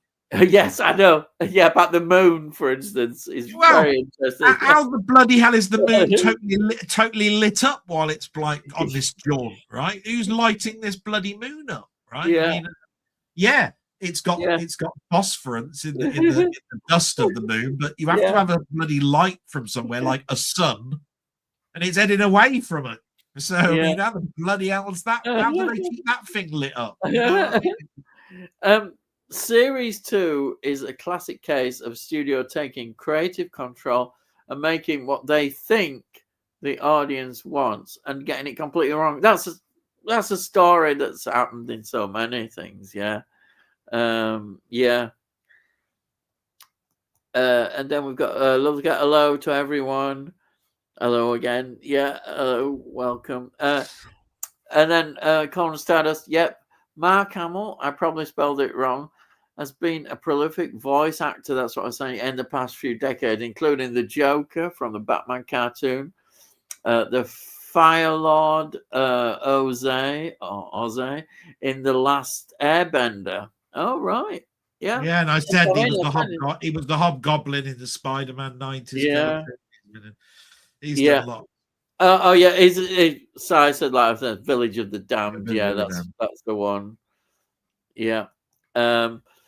Yeah, I've also been watching that Alan Clark box set. Probably gonna get a, but I really disliked Pender's Fen. Wasn't for me. Isn't that some sort of? I've not seen it. I've heard it mentioned. It's like a cult sort of folk horror film. Is it? I may be a bit wrong. I'm sure it is. I have seen Pender's Fen around mentioned, and a lot of people obviously like it. I think it's a folk horror kind of film, and there aren't too many. But I've not seen it, so I can't give you an opinion on that. But I have heard of it. And Tony says the same. He says, "Heard of Pender's Fen, not seen it. I think it's supposed to be very weird. Yeah, it might be an interesting watch. Yeah." And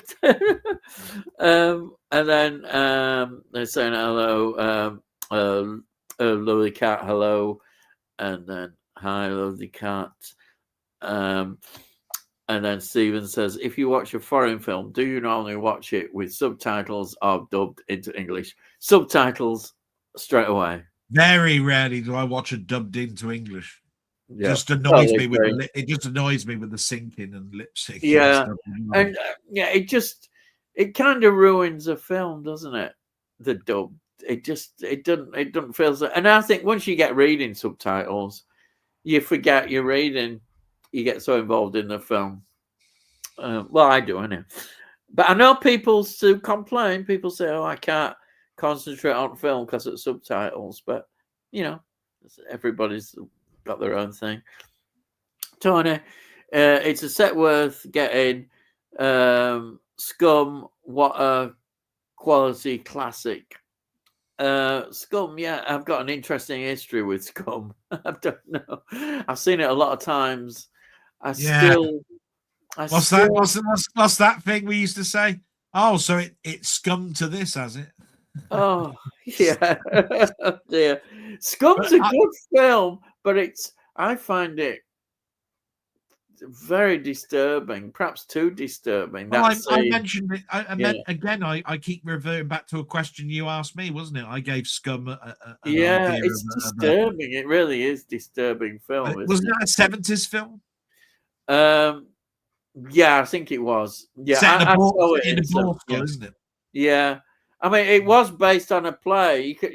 there's no way that play would have been shown on BBC. Not in that No.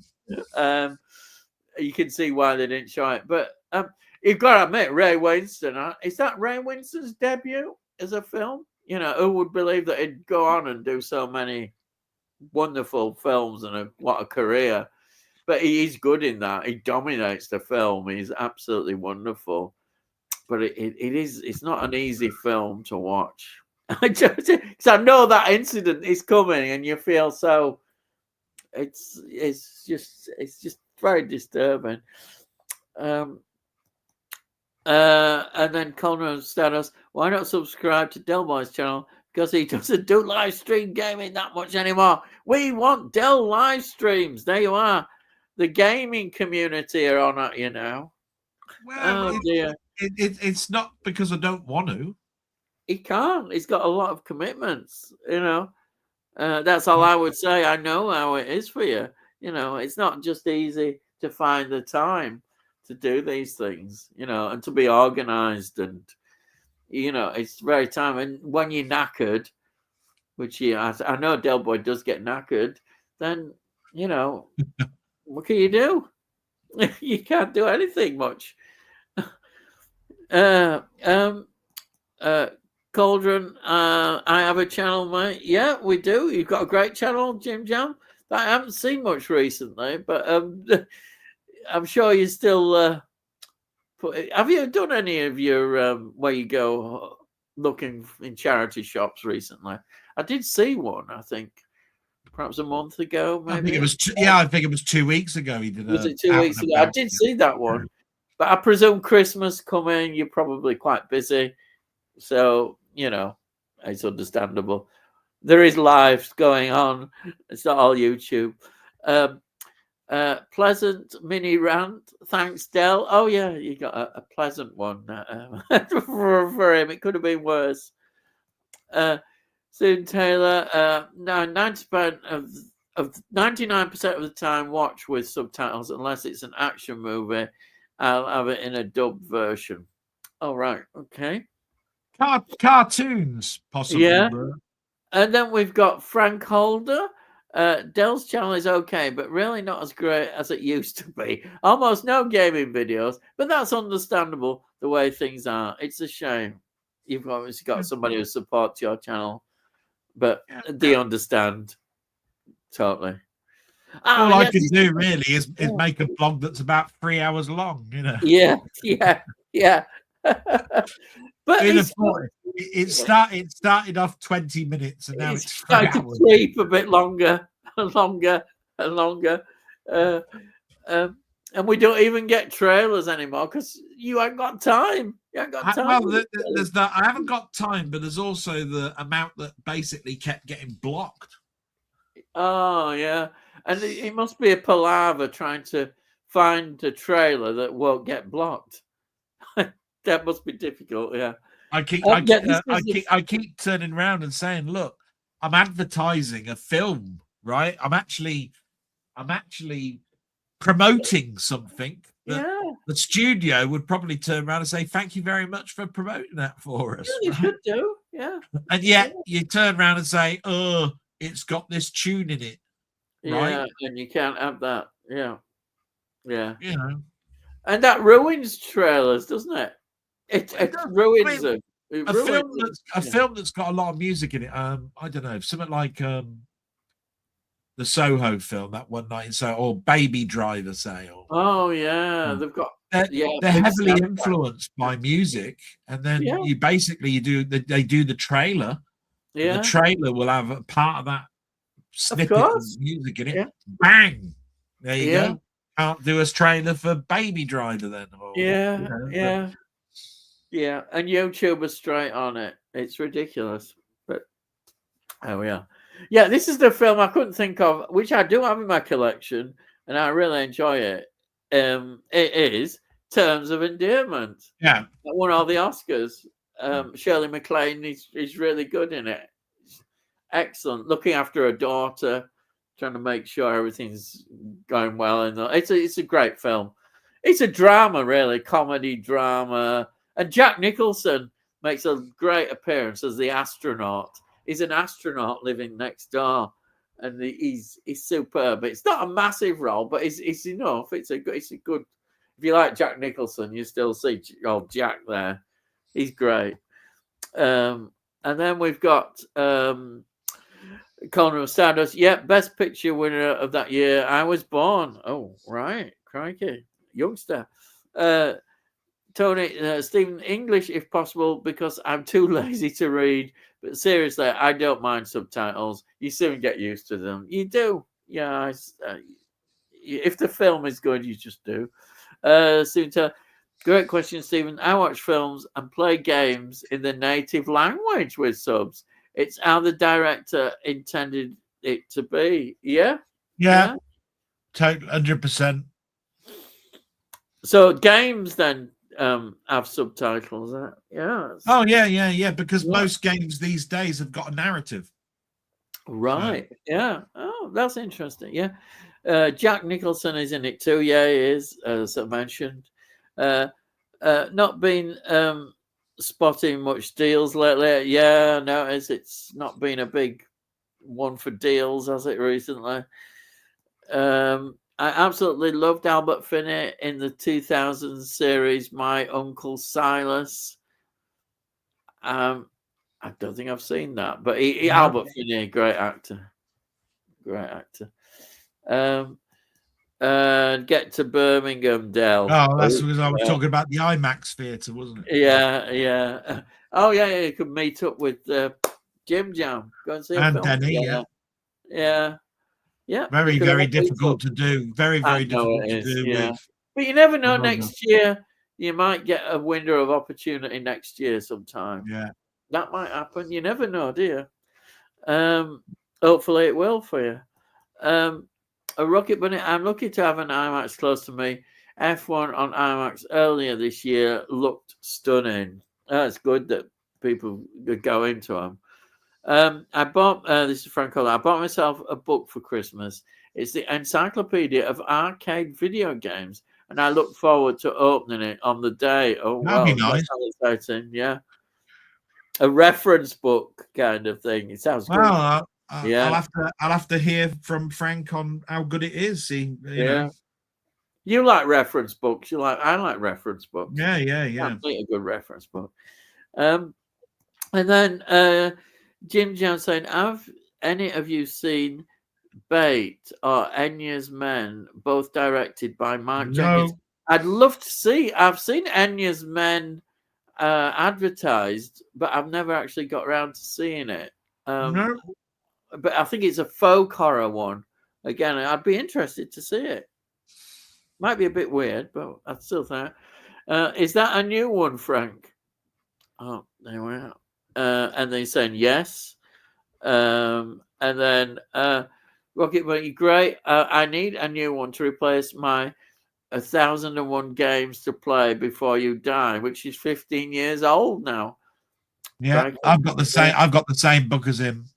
Oh, really? 2000 and my maths. 2010. Yeah. Rewind TV is great. That's what Delboy mentions every week. Rewind TV. I'm sure they must be saying, "Oh yeah, promote our TV channel." Who do you prefer between the two Ronnies and Morecambe Wise? That's an awful question. You see, I've always turned round to those ones and say, "Why have I got to choose?" Yeah. I mean, is there a nuclear bomb going to go off if I don't choose which one's going to win or something? Yeah. So they're two totally different styles. It's just one of those questions that you have to say. I think Morecambe and Wise to me worked because of their years in the industry and working on the stage, and the two Ronnies were always TV to me.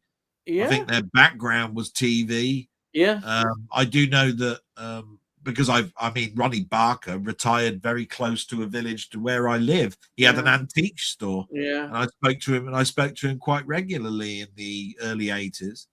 And you know, he was part of a comedy troupe in Oxford. Yeah. Believe it or not. That was not, he worked in a bank. Yeah. But you know, we all know Morecambe and Wise. You know, they were around as two separate acts during the war, wasn't it? Vaudeville type Yeah. stuff. You And know, they their mother came was out of that the mother tradition. was the manager, wasn't it, of Eric Yeah. Morecambe? Yeah. They came out of that tradition. That's what they have. It's in their act. All Yeah. those old, that tradition. And then Sciences Morecambe and Wise for me. And then Frank Collar, two Ronnies, their stuff is more varied, but I love Morecambe and Wise too. So, I mean, it's difficult to judge, I think. Jim, who remembers the 1970 series Budgie with the late, great Adam Faith? Yeah, I remember watching it. Yeah, it was quite controversial, I think, at the time, because it was considered a bit risky. There was Again, I talked violence. about it at length in one of the old Yeah. live episodes where I said that was where he was catching the money with the black, you know, like doing all this sort of like stuff, and it had the Scottish gangster, didn't it? Yeah, And it had the Scottish gangster. It was quite sexual as well in places, yeah, which for its time was quite ahead. It was because it ahead. was I was able to watch that along with, if you remember rightly, and I'll say the same thing and you'll say the same thing to me. I never got on with that, but I watched Budgie, and then I'd watch Shelley. Oh yes, You yeah, used to say hated Shelley. Shelley yeah. was not I very didn't good, like and it. it I wasn't didn't get on. really. I didn't watch it really, to be honest. Just didn't get on with it. It wasn't particularly brilliant, Shelley. No. The thing that you remember yeah. about Budgie was the music, and Shelley was the same. Shelley was a whistle, wasn't it? Yeah, but Budgie, you think 1971, the BBC are pushing a bit of boundaries with that series, as they did start to do. So it was the sort of series that Mary Whitehouse was looking at and didn't like the look of. Let's say she wouldn't have been a fan of Budgie. Violence and sex, that's what she thought were everywhere. And then that's a tough one. Two Ron is much better written, but Morecambe Wise live elements are head and shoulders above. It's interesting how people's viewpoints are. Yeah, looking at them. And then you do know that in the two Ronnies that, you know, Ronnie Barker had a pseudonym name. That's where the Four Candles sketch. That's right. Yes. Yeah. Wiley. Yeah. I think his name was Wiley. He made yeah. And it's because he didn't want to run a sketch to Ronnie Corbett. Yeah. Because he thought that obviously he's going to turn around and say to his friend that he loved it, you know. So he made it could be more critical. name, Yeah. so Yeah. They'd be more critical. It's well known. Yeah. A well-known thing. When it comes to Morecambe and Wise, their ITV stuff sort of like died a death, and then they got hold of a writer, didn't they? For him, well, didn't they? Forgotten his name now. Jesus Christ. And it just totally turned Morecambe and Wise on its head. You know, that's yeah. But he always sweated over the Christmas special, saying, "I don't know how the bloody hell I'm going to top last year's."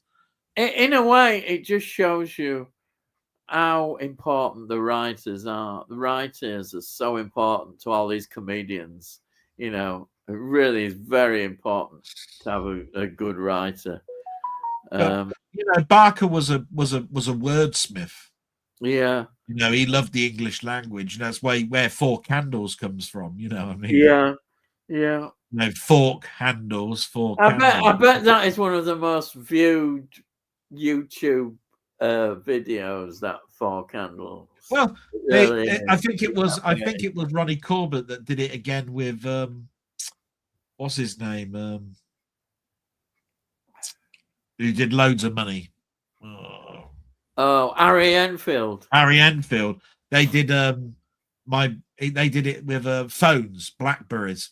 So my BlackBerry doesn't work, and they went into a grocer's. You know, yeah. It was Xbox 360 and all of this sort of stuff. Yeah. Because it's a play on words. Like I said, it works on so many different levels. Yeah. Let's have a look. Yeah, Cannonball or Little and Large. Who do you prefer? Oh, again, Well, I'd always go with Cannon and Ball on that one, but Little and Large I watched a lot of as well. Yeah. But Cannon and Ball, because again, I think it's not a pedigree problem. It's just that Cannon and Ball, to me, it was just a bit more edgy, I think. Yeah. Sid Little to me was just a straight singer, man. You know, a musician, straight thing. Yeah. There was a bit of comedy that came from Tommy Cannon, a little bit. You know, even though he was supposed to be the straight singer type thing again, but at least there was some comedy coming from him. Sid Little, I don't know. Yeah. I always put these as more second division, even Cannon and Ball. I always sort of put them a bit lower. Yeah. Okay. They were good. I was so sad when Bobby Bull died. Yeah. And their theme tune that followed them around for years and years and years was equally as good as the theme tune to Morecambe and Wise, Bring Me Sunshine. Yeah. Laugh, you know, I mean, it's brilliant. Together We'll Be Okay is a brilliant tune. Yeah, yeah. But like I say, anybody remember the Little and Large tune? Cannon and Ball, Morecambe and Wise, You know what I mean? It's funny how music actually comes into this. Yeah. Like I said with James Bond and the Bond themes, you know. I remember seeing Little and Large. I actually seen them live when we went to Blackpool, because Blackpool was a place that went to, and they were doing the same act. That was the problem with Little and Large. It was always the same act, very similar to what you'd see on the TV. You know, in with a guitar trying to do a song, and it's the same. Which at first is good, but it does. You know, you think, oh, it's that again. You know. Doing that, there's not as much originality. There doesn't feel in them. I don't think so. I always feel. I'll tell you what. I always feel bad for a double act when the other person dies. Yeah, exactly. What's left? You know, I mean, there wasn't much of a career left for Ernie Wise. I remember seeing him pop up in various places, Ernie Wise, and he looked kind of a sad figure, didn't he? Well, he went on game shows and he did. Anyhow, that's quite good, isn't it? BFI still have the 2 for 15 in HMV. I'd say that's very good value. 2 for 15 BFI titles. I like BFI titles. I wish I had more of them. Yeah, I've got Get Carter and a few other things. There is some good ones.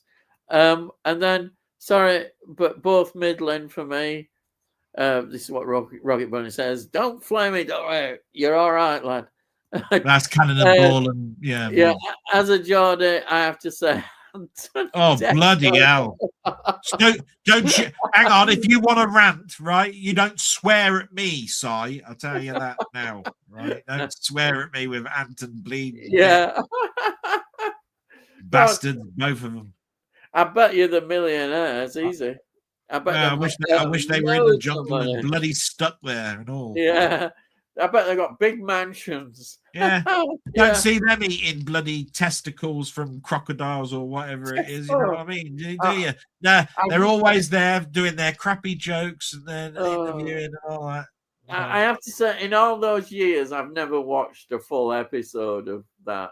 I've just seen clips. Yeah. Never watched the show. Yeah. And then... he says the first Avatar was released in 2009. Crikey. It's quite a while ago. Yeah. It does take a long time. It sounds about right because 3D TVs were 2010 to 2016. 6 years. 6 years. Yeah. And I remember that Avatar was one of the biggest selling points. They'll be plugging it, You buy a 3D TV. So that would have been a year after the release. So yeah, it's about right. Yeah. 2009. Yeah. And then we've got I'm gonna laugh there. And then Spielberg new trailer has dropped. Yeah. What about Spielberg? What film? What bit more information? I'd love to know a bit more about Spielberg. I must admit, I don't watch a lot of trailers. No, I don't. I've not heard about that. I know Spielberg. that he was. I know he was working on a film, but I can't remember what it's about. No. Have you got any more information on it? Yes. Yeah, but by the time he writes it He'll, down and you get to read it, it'll be about have, 12 o'clock at he'll night. have got. We were finished. Yeah, Cannonball is put there. Looking forward to Peaky Blinders film. I've never seen the original series, so I wouldn't know. I would really like a deluxe 4K edition of Kez. Well, it might come. It might. Or has it been? I don't know. I don't collect deluxe editions, but who knows? Kez is a good film, and I wouldn't. It mind is. it I've just got the BFI release. I think is it BFI? I think. Yeah, I've just got. Yeah, it is. Release. Yeah. And then have you seen that Will Arnett is getting some Oscar buzz for his new film? Is This Thing On? It's based on the real life of John Bishop, directed by Bradley Cooper. John Bishop? Who's John Bishop? I knew of Will Arnett and Is This Thing On, but I don't know. I don't know John Bishop. Can't be the John Bishop I'm thinking of. No. Another reason I love Network is that they leave a lot of shows uncut the way they were broadcast. Well, that's good. That's how it should be. More. Yeah, but that's what makes you think that the gold leaf stuff is cut. Yeah. Which is there was an article that said, "What is the point in buying?" I'll tell you what it is. It was a great YouTube documentary. Yeah. It said, "What is the reason that you buy old editions of Babylon 5 or something, right? In the old box set type stuff. Oh yeah, season by season, rather than buying them as a big box." And it's because if you buy something like Frasier, right, and they've re-released them in cheaper packaging, they've politically corrected them. Oh, have they? Really? Yeah. Oh, they're showing the stuff. They're showing the stuff. They've rebadged the stuff that's broadcast on TV. Wow. Because they show them off in the mornings and all that sort of stuff, then a lot of the stuff's cut out. Where the original ones that came out would have been the original broadcasts that wouldn't have had the stuff that's a little bit, like this now. I've got the individual seasons, so they'll be. So when somebody turns around and says, "Yeah, I've got the whole new Blu-rays of Cheers," you'll probably find you're better off keeping the DVD ones. Yeah, I think you're right. Yeah. I think people ought to talk more about this. I think, well, they are hopefully now letting us know, because I suppose the biggest clue that I can think of is probably looking at the running time. Yeah. I think that's terrible because they don't mention it, and people, in fact, it makes me think. Well, I wouldn't want to get upgrades to Blu-ray. No, yeah, that's why everybody's now being expensive. I'm not saying it happens for everything, but I am saying that they brought that to the fore. In regards to a lot they're very expensive, aren't they? The Blu-ray box sets extremely expensive. Yeah. So you're better off with DVDs. I think for TV, anyhow, it's quite acceptable. The reasonably quality, you can watch them all right. Yeah, it's a worrying sign, that. Definitely, I don't like that. Rocket Bunny, Kez, a film I will never likely watch again, as it always reminds me of my English Lit O level, a bit like To Kill a Mockingbird. He put Mockingbird. Well, yeah, you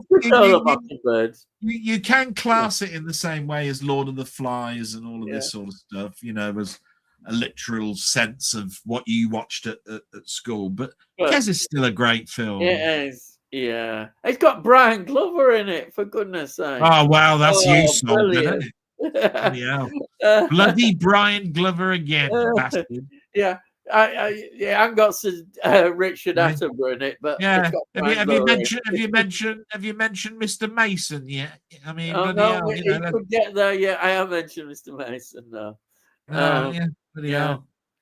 Because it must be about 15 minutes since you last mentioned him. And then he's saying, "Oops, mocking." Yep, not micking. Mockingbird. I'm sort of looking forward to a new Anaconda. Oh, is there a new Anaconda film? I suppose that's why the Steelbook came out that I bought. Oh, right. Well, they're good fun. They were, I suppose, the Anaconda films.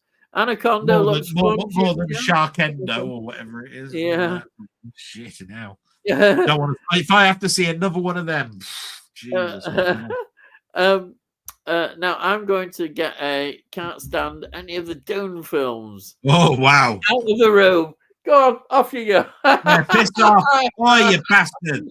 Piss off. No, don't flower over this, Ian. Piss off, you bastard. Get out that door now, you little shit. Oh, dear. Oh, dear. Oh, dear. You said that to wrong people. Take Tony York with you, man. Sigh, you bastards. Oh, dear. And then gotta get my rants in when I can, don't I? At 9:34, he came in here. Was Muckman Movies, Jamie. Good evening, Zippy and George. Well, thank you for the compliments. Yeah. And then Joe said, "Evening, everyone," in comments. And Tony said, "Can I help thinking about the sad ending of Kez when rewatching it?" I totally agree. No. I always think it is. It's so sad, isn't it? Yeah, it is. Yeah, heartbreaking. It is. And then Si says, "Hi, Muckman," and then Tony says, "Hi, Jamie," and "Hi, Muckman." Jim says, "Just finishing watching Night of the Juggler." Yeah, I saw that, starring James Brolin. Really good crime thriller with an anxiety-inducing car chase. I know you've mentioned that before. I saw you with the film Night of the Juggler. Have you heard of it? Until I saw his video of it. No. And I went on the website to buy it. Sold and out. I ordered it. Ordered it. Yeah. And I haven't received it yet. And it did say when I ordered it, low stock. I've just got a funny feeling I probably missed an email that said, "Stuff you ain't getting it." I don't know.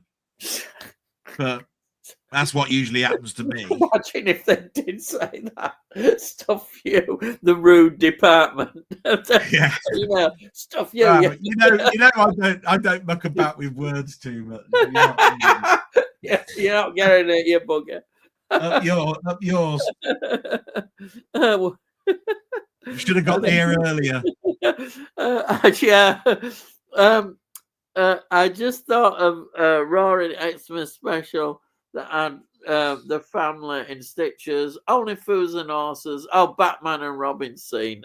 Yeah, that's a good one. That's one that's it's called Heroes and Villains. Yeah. So, from the 90s. I remember when that had a spate of robberies, if I remember right. That's right.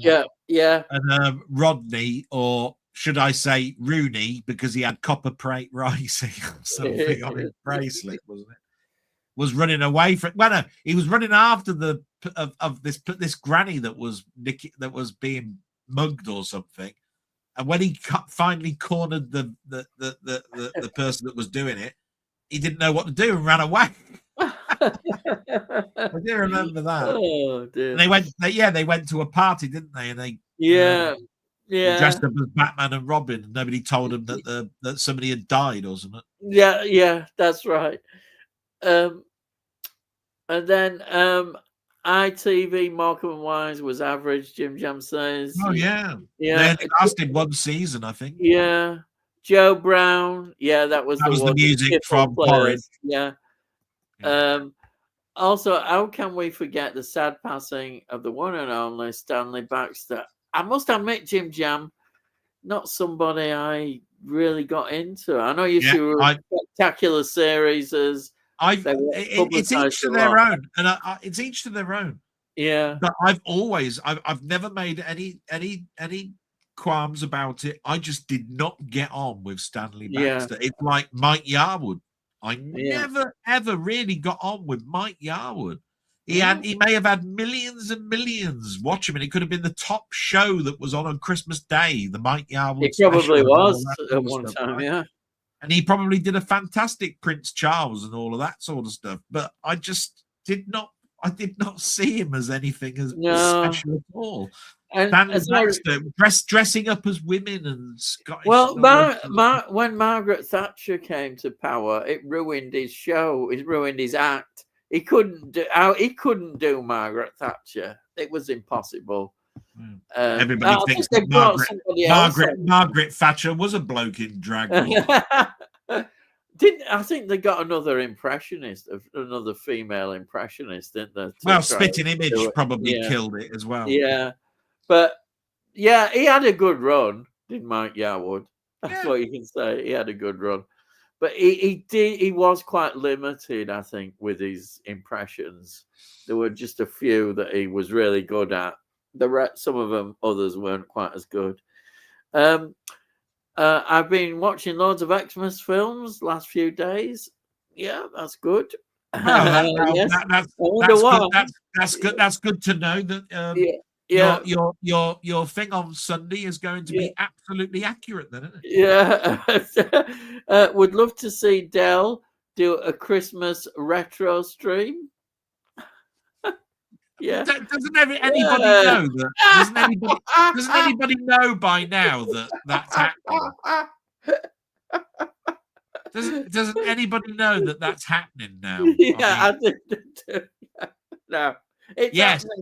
Around about Saturday, around about 9 o'clock, have a listen. Yeah. Right? Yeah. You might find something on You might find something's going on. Yeah. Somebody you might recognize is there, and he'll be and that person will be in the presenting role. He'll be the presenter. Wow. Yes. Doing your research for the live stream, Muckman. Oh, God, yeah, that's on Sunday. Yeah. Which network released the George and Mildred movie? But you can get the George and Mildred movie. Yeah, it's just not on network. Yeah. I've got the George and Mildred movie. Yeah, I think I have. Yeah, anyhow. What have you missed about bank card? What have I missed about bank card and scammers? It was me. My card, somebody had been using it. I got the somebody, the scammer, was pretending they were from my bank's fraud department and were trying to scam me further. But I did get up. I realized something wasn't quite right. But it was awful. It was awful. And what can I say? Speaking to somebody who who was the scammer, I mentioned it in my blog. Yeah, it just freaked me out that I was talking to somebody who was doing that. I don't know. I've been unsettled with it. It's disturbed me. But anyhow, you have to get past these things. But it really did disturb me. So if you go back to the beginning of this stream, if you go to my blog and listen to the section about Ian, you'll see that. Yeah. But it's just got worse, it seems to me. George and Mildred film is on DVD, James. Not sure which label. I'm not sure if George and Mildred, like Man About the House, was done under the Hammer label, but I don't know quite who distributed it, because Man About the House and Rising Damp were Hammer, like on the bus, like Holiday on the Buses and all of that were Hammer titles. I don't know. Still on the hunt for that thriller set. Yeah, you might be lucky one day. You might get the thriller set one day. Yeah, it is, Tony, but would love to see a version from Network. All right, yeah. Bowie intro on Snowman is iconic. Yeah, Bowie, fantastic doing that. The rights must be with another company, James. Same as on the buses. Those films aren't available on network. No. Yeah, because Holiday on the Buses was Hammer and Yeah, they are available on a DVD. I think I've got the DVD of them. Was it actually was it Hammer, but it was distributed by Rank, like Carry On films were Rank. You know, you could be right there. Yeah, I think you're probably right. Yeah, yeah. I can just remember the man with the gong. Yeah. You know. Tony says Ian had scammers on the phone. Jamie, yeah. Just add a flashback. Who loves the Are You Being Served Christmas special? I loved Are You Being Served. Yeah, I liked Are You Being Served. Full stop. Yeah, loved them. Loved them. Just reminding me, gotta watch the Wurzel Gummidge Christmas special, a cup of tea and a slice of cake. I presume you've got those on network. I bought the Blu-ray first season and second season. Yeah. And that was a single as well that came out, wasn't it? Cup of tea and a slice of cake. Yeah. They brought that out as a single, if I remember right. All right. And then we've got Jamie saying, Saya, trying to watch Ian and Darren's Xmas film choices for the live stream. Yeah. Darren? Yeah, I don't know. He's a friend of Jamie's. I don't know. Oh, right. I don't know who he is. He's a horror. He's into horror, apparently. He's doing a lot of horror stuff. So that'll make it interesting. Well, I mentioned to you before this stream my 5, didn't I? Yeah, we had a talk about that. Yeah. It's yeah.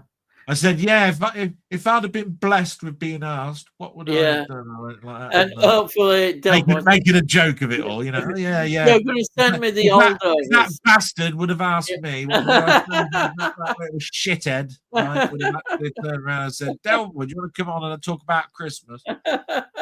I'd have chosen. Oh dear. Anyway, yeah, the holdovers. You going to send me that? Anybody that hasn't that's in here, by the way, I only do rants at people online. Right? Yes. So I've mentioned Cy and I've mentioned Tony and I've done Muckman now and I've done Ian. You know, at the end of the day, I have to try and get them in because if I don't, you know what I mean? Definitely. Because I mean, I was like I said, I showed off my copy early on, you know, of Alien. Yeah, you know, my Laserdisc. Yeah, right? Not gonna show up very well on here, right? But I tell you what, it's got a fantastic Jerry Goldsmith score. Oh no! You know, a few minutes ago I thought, oh, he hasn't mentioned that, but there it was. It knew it would get in. You was waiting. I'm sure you have it all there in your brain, tuned up, thinking, right, I'm going to sneak it in. You are right from the beginning. You know you're going to do it. You know me as well. I mean, do you know who is the most decorated composer of film music? Oh God. I don't know if it's true now or not. Do you know who it is? Go on. John Barry. Oh, well, oh yeah. I think he won 6 Oscars. Yeah, that won't surprise me. So it was John Barry for a long time. Yeah. John Barry was the most celebrated composer. Yeah. Amazing. Rule to scammers on phone: never give your card details. No, I didn't give my card details. I was fortunate because I found out that they'd been trying it out. You know, so I got concerned, and I told you this before we started, that as soon as you mentioned that they were asking about what bank is your son with, I went, hey, hang on a minute now. This sounds like a scam. Yeah, exactly. A normal bank wouldn't do that. No. Yeah, definitely. And then Tony says, I have those Orson Welles mysteries, Del. Not watched them all, but the ones I have are enjoyable in 2 volumes from Network. I wonder if they're quite rare. It was 2 seasons. Christopher Lee and Peter Cushing and a load of others. Oh, sounds Donald good. Pleasance is in one of them, I think. Yeah. I just really really want them. rare. I just really want them now that I found out about them. Yeah. Well, you could have a look, but I bet they've gone out of print. I bet they're not available. Oh yeah. Oh, yeah, I've looked at them, Orson Welles. Hopefully pick them up on the cheap. Yeah. So they might be around, but expensive, very expensive prices.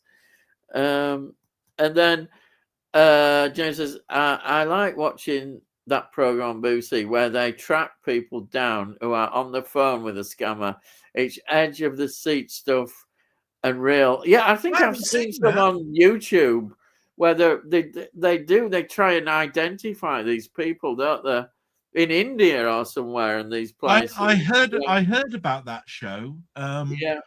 It's like a fraud thing, and they've got these high tech people, and they tell you how they can actually track them down and what they do, because they are under all sorts of like VMs, you know, these private networks, you know, these VPNs and all sorts of stuff, and half the time they're not even in this country and all this. That's right. Well, they make it out that they're not, but they actually are. And yeah, it's great that we've got technology that they.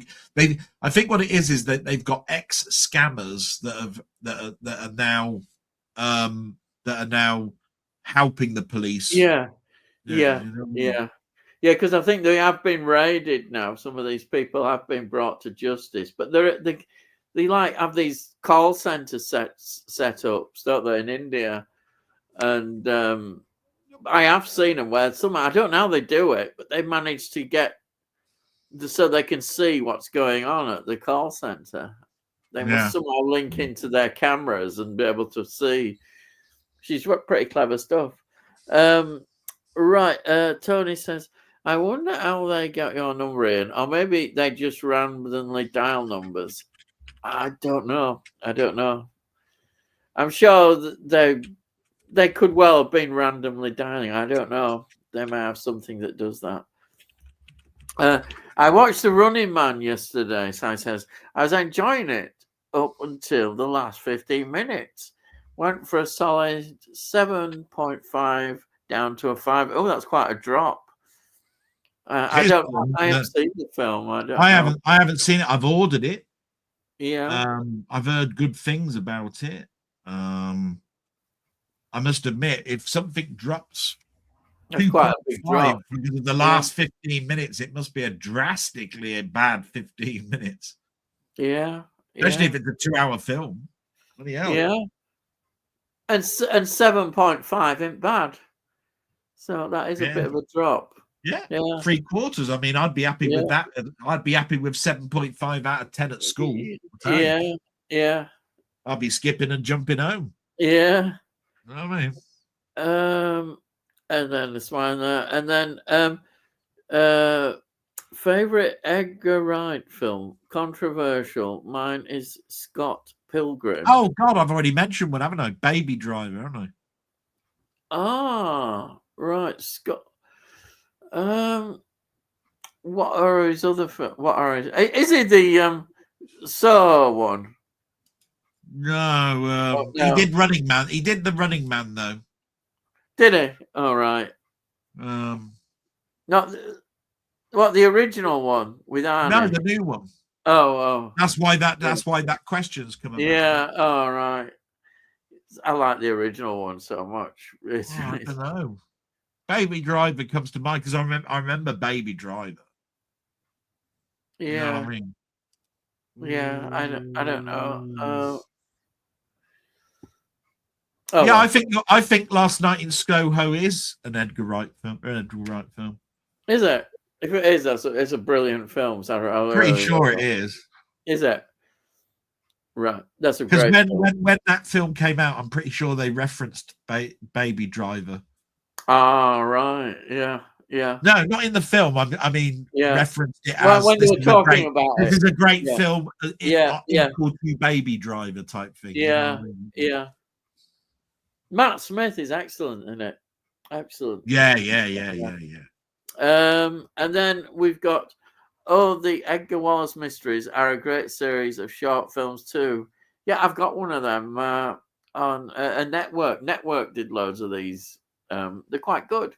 Quite good, the Edgar Wallace ones. You know, I want you to go back to making adverts, Ian, because I really like those J.R. Hartley adverts. You know, where you were saying where you Oh, were right. trying to find Yeah, where you were trying to find your book on fly fishing. yeah. I That's thought you were great in that. yeah, yeah.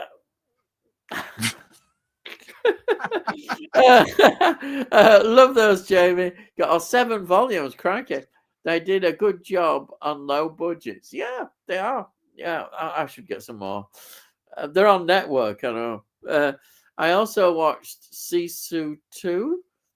If you enjoyed the first Sisu, you'll like the second. First 40 minutes are like a Mad Max film.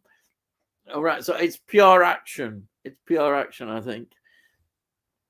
And then Tony says, James, not Jamie. Sai says, Muckman, Scott Pilgrim is my favourite, ahead of Hot Fuzz in second. I've never seen Scott Pilgrim, so I don't know anything I was about never it. a big fan of Scott Pilgrim. So I've never seen it. So I should be, but I'm not. Yeah. With regard to infinite variety, to some extent, Disney has a back catalogue of films that will never see the light of day. God forbid if Netflix by Warner Brothers. I think you're making some serious points. People have been talking about it. We don't know what's happening yet, and it's going to be at least a year. I'm disappointed at the end of this year because at the beginning of the year, apparently Disney were in talks with Sony as a distributor to bring out their films, right? Because you have to have a manufacturing plant for pressing. That's right, yeah. And they were talking about, all these films that were coming out, and they were bringing out these Marvel ones and stuff. Yeah, and the 20th Century Fox ones, which they've got the catalogue, Right. And Denny was telling me that they were going to do a box set of the Planet of the Apes of Steel books, and they've all been restored and all of this sort of stuff. I've seen bugger all. Yeah. It's like they only brought stuff out on Steel Book, and then they didn't do anything in regards to a standard release. But then, only a month or so ago, Tron came out, and they brought them out in not only Steel Book, but they also brought them in standard. Yeah. So could they still be doing stuff? I don't know. Now, like Jamie has said here, he's turning around and talking about Netflix and what the Warner Brothers did. It's such a bad idea that this Netflix. I'm so glad that it's not written in pen and ink on a piece of paper yet. Yeah, well, I hope it never goes not go through. The trouble is, the likelihood is it will. Yeah. And that'll be a year's time. We might be talking in really gloomy terms, but and then Jeremy says, I was a bit let down by the first Sisu or Sisu, whatever it is. I've not seen them. They release a wide variety of lesser known and sometimes almost forgotten films on the Warner Archive label. Guess that will end if Netflix prevails again, which is so disappointing. Releasing lesser known titles and because I was buying quite a lot of the westerns on the Warner Archive label because Jamie, I think, and that got me involved in a lot of westerns, and I think a lot were coming out under the Warner Archive, along with I think Westworld and a few other things. And then Netflix comes along, bastards. Yeah, well, it hasn't gone through yet, but no, it hasn't gone through yet. But let's hope it don't. But and then we've got James says, stupid question of the night. If Earth sped up × 4, which World War II Xmas film would you watch? Oh dear. So World War II Xmas film. So what World War II Christmas film would you watch? Oh, not The Great Escape. Even though it's not a Christmas film, it's a non-Christmas film. I've seen so many war films over Christmas. I think Bridge Over the River Kwai has been on at Christmas. Oh yeah, that's a good film, isn't it? But Lawrence of Arabia has Yeah, been on. those are all good films. Um, Not that that's World War II, though, is it? Lawrence of Arabia. That's yeah, World War One, isn't it? yeah.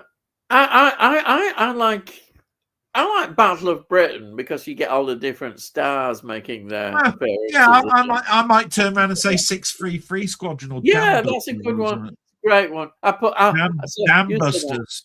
and I'll say Battle of Britain. And then Stephen Taylor, have you put up your Xmas decorations yet? I've got a tree and some lights on the windows. Oh dear, I'm sorry, I've been all miserable this year. I haven't put anything up. I put them up for my mum. Yeah, A tree, I think, and a yeah, few reefs over the. yeah, We've got some nails in the skirting boards at the top, and it's just yeah, like little loops of. yeah. I hope next year at this time I will be different. So I've it's got just none been in my room, and I never have. yeah. Yeah, and then James says, "Yeah, I decided to put the decorations last weekend. That's good." And then Rocket went, "Del, you know the 4K disc of Space 99 is only episode 1, right? Unless I've missed something. The one I saw was way too expensive for what it offered, in my view." It is only one episode. It's 4K with a new documentary on it. I got it for $18.99, I think it was. And I just, because it's a steel book, I went right. And because I've got the Blu-rays in separate seasons, I bought them separately. I didn't buy them as a box set of season 1 and 2. A lot of people did. I just wanted it to go next to my shelf as a steel book. Yeah. And that's why, I mean, I haven't got any Thunderbirds on Blu-ray. No. I've only got the DVDs. Yeah, yeah. It's one of those things where it's expensive. It's expensive depending on how much you want it. Space 1999, I've always enjoyed it. It's yeah. It's not an hour long. It's 2 episodes, I think, Breakaway. I think it's about an hour and a half. Anyhow, I think it's at times moving on. I think we'll have to try and speed up a bit. Yeah. So Muckman says Ernie Hudson Ghostbusters turned 80 today. He looks incredible for his age. That's great. Have you seen Gary Busey lately? He's 81 and looks terribly frail. Yeah, I did see a picture of him. I agree. He does look terribly frail. Also, Dick Van Dyke became too old for Lego. He's 100, isn't he? Congratulations to Dick. Yeah, he sang a Mary Poppins number on his birthday, didn't he? What a legend. 2-1 to Newcastle. So there you are. Sorry. And then DVD looks fantastic for 100, to be honest. Yeah, Dick. That's actually Dick Van Dyke, but I thought DVD is 100, is it? Bloody hell, that format's been going on. DVD. Yeah, baby. Lewis Miley is one of us. And then Ray Winston will always be Will Scarlett for me, Rocket Bunny says. Oh, yeah. What's your favorite war film and documentary? My film is All Quiet on the Western Front. Documentary is The World at War. I love the World at War series. There's nothing like it. It's absolutely brilliant. Favorite war film, I would say Zulu. What about you? Quickly? Oh, well, it's always going to be World at War. I bought the box set of that, didn't I? The remaster. Yeah. Film, though, so hard because there's so many. Yeah, there is. There's a rich amount of war films. I mean, that 1917's great. Yeah. All of that. What's your favorite war film? I'll go then with Lawrence of Arabia. Okay, fantastic. Sorry, I was. Yeah, that's all right. Stephen Taylor, 1971 best film. Is it 1971 best film? No, that's the number. That's the number after his name. Oh, sorry. Yeah, sorry about that. Best film commentary is one of the John Carpenter and Kurt Russell films. They start sober and slowly get more and more drunk. Isn't that the thing that they got drunk? I like that. That sounds a good idea. I think that was the audio commentary on the thing. Yeah. Can't remember. Yeah. And then I've noticed that you asked War Film, my bad. And then Tony, Stephen, just for a change, favourite war film, Zulu. Yeah, we knew we'd do that, Tony. I have to agree with you regarding documentary. Laurence Olivier's narration adds so much to it. I think we all seem to agree on that one. Favourite war film, Saving Private Ryan. Favourite documentary, Dig. Yeah, I knew you'd do that. He's a lying bastard. It's Shaving Private Ryan. He's into all that porn stuff. I need to go. Sai says, I need to go to the opticians, Steve Taylor. I thought you asked best film commentary. Anyhow, I took the question to mean war film and war documentary, Stephen. Yeah, absolutely, Tony.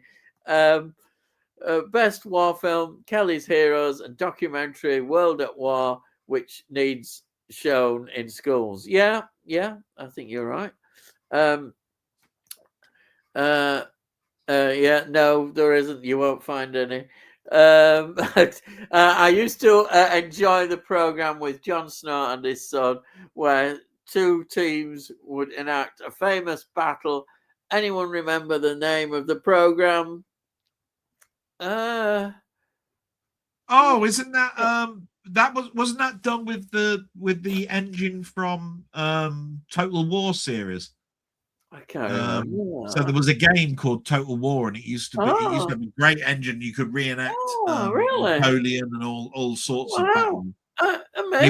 It was on BBC Two. Wow. It was on at about 6 o'clock at night, something like that. Oh, interesting. They wouldn't do anything like that nowadays. No way.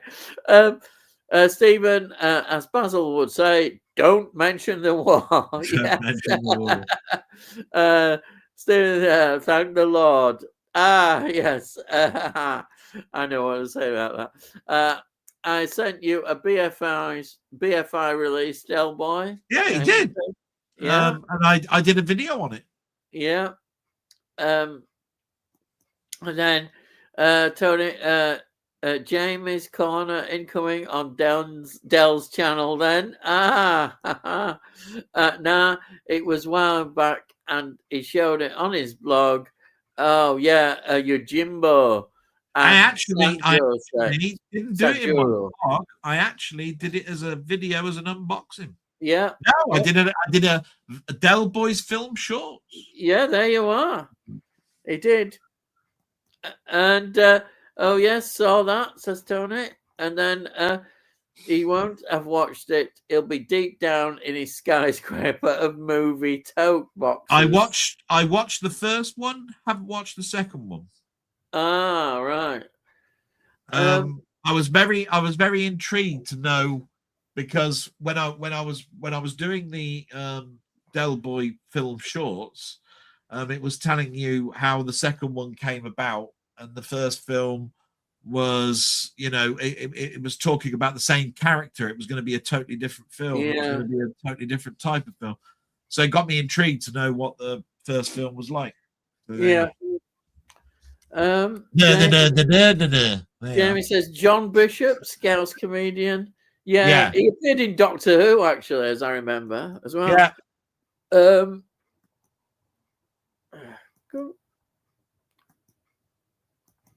Like I said, that's who I was going. John Bishop, he was that comedian, isn't he? Oh dear, it's not. I've got it. It won't click on. He told his life story on Graham Norton. Bradley Cooper was also a guest. He was so impressed with the story, he made a film about it. Really? Is that true? It might be. There is some connection with. Really, that's amazing.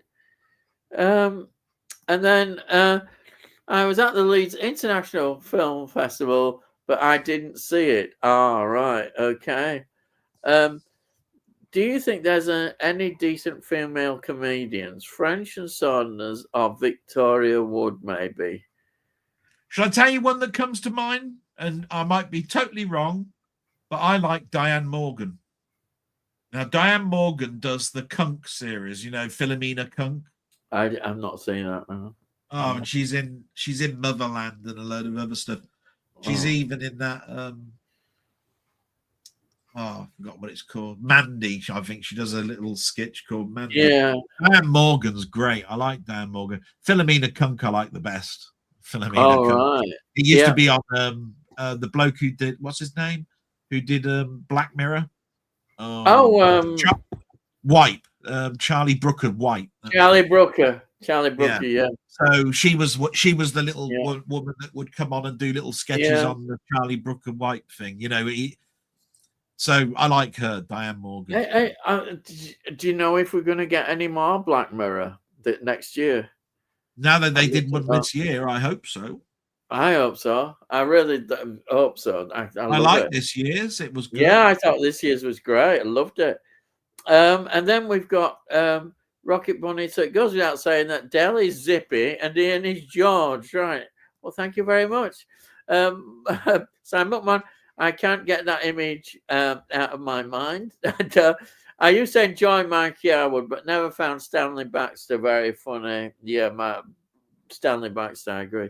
Rocket Bunny, I think the likes of Baxter and Yarwood were appealing to those people who were our age or older at the time. I'd agree with that. Yeah. So says, are you doing a stream next week? Just wondering because it's Christmas Eve. Yeah, we're doing one. There's no reason not to, really. So and on New Year's Eve as well, we're doing one.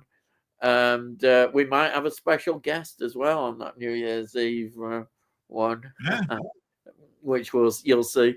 And then Delboy, I would invite you, but I know you have to see your mum from time to time, which would grind my stream to a halt because we discuss each other's film choices.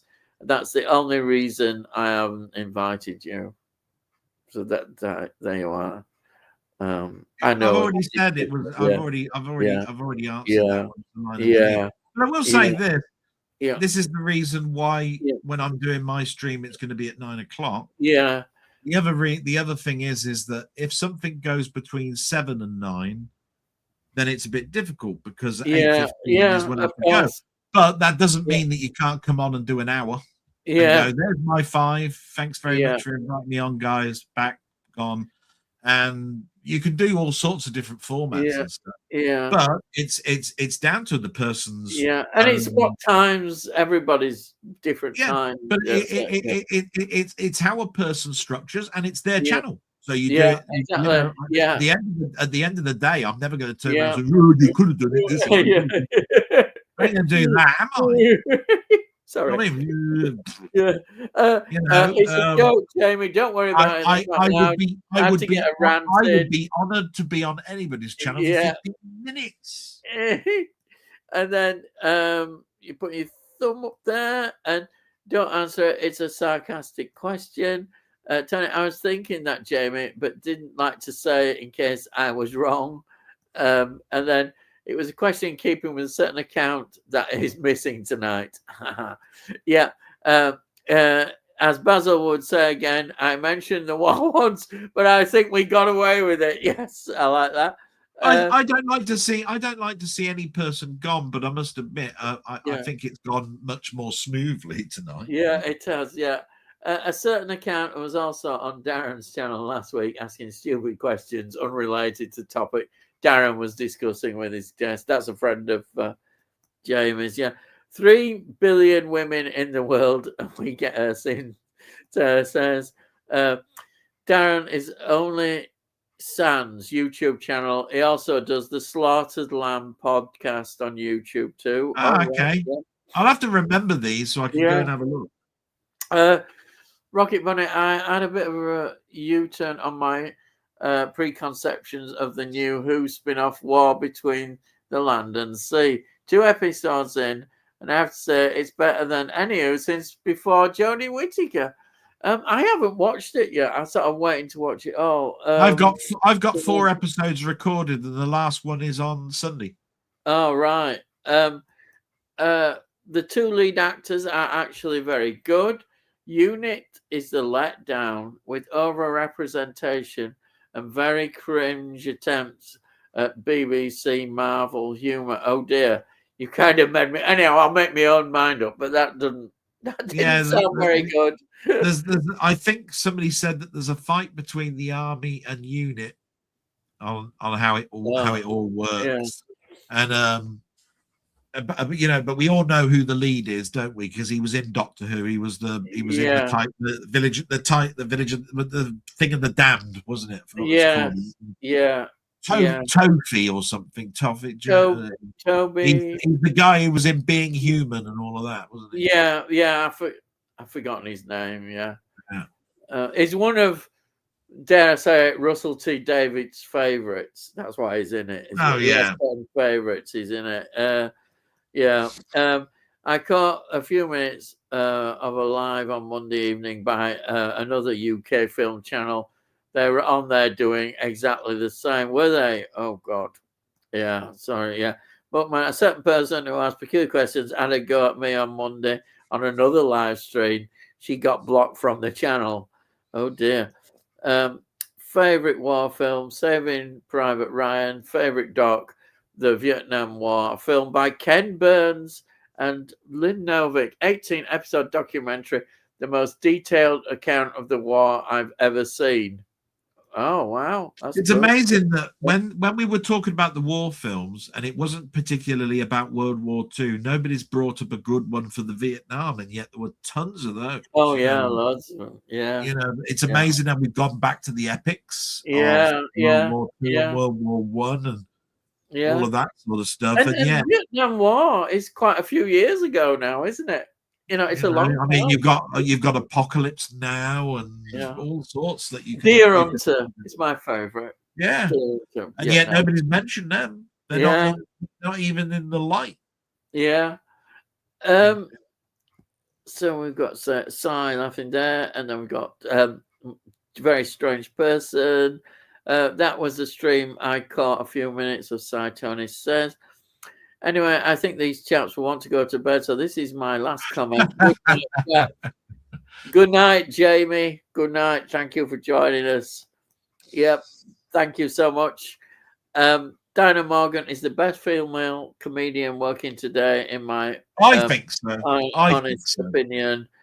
And then Nighty Jamie, Tony says.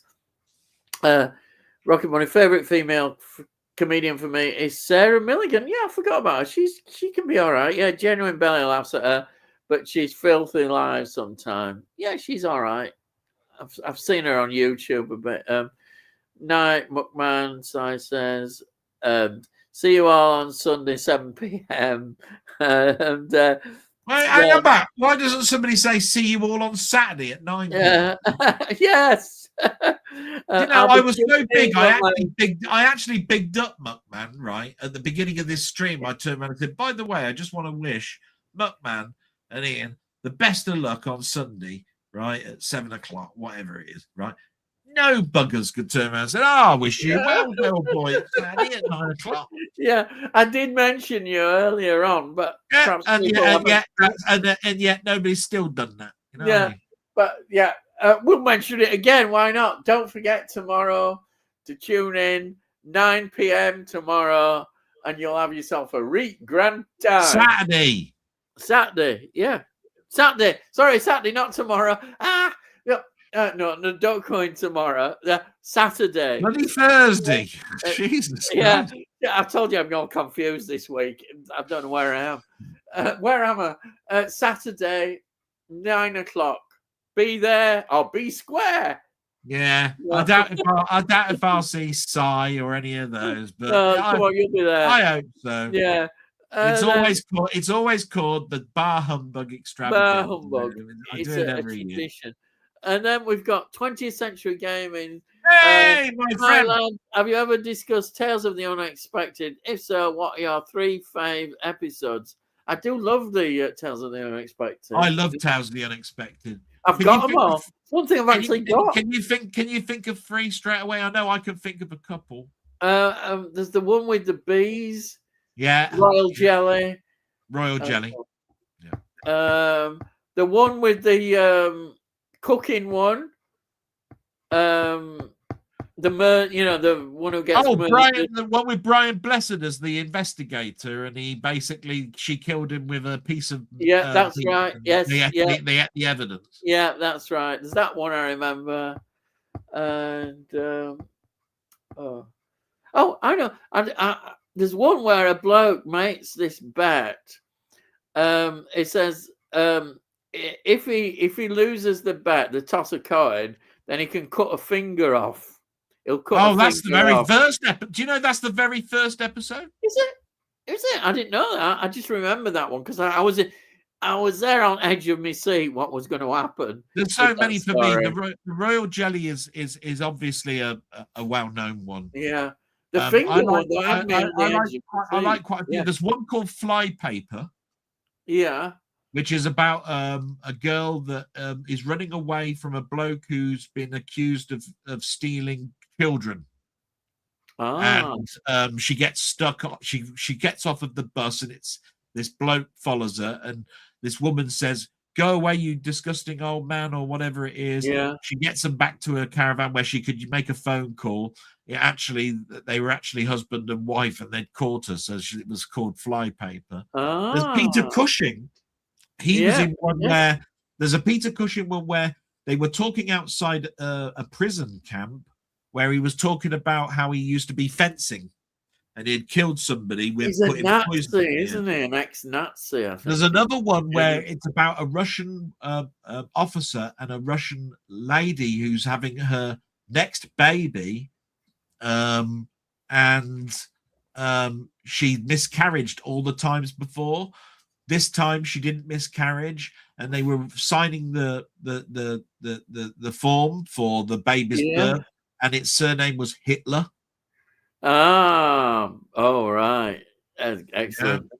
And that was a great one. Yeah. Hopefully that will help you. We do. You have to move on, but I could talk for days on Tales of the Unexpected. Yeah. I remember one with Susan George and Tim West about bees. Yeah, that's the one. Yeah, we mentioned, which was good. Tales of the Unexpected.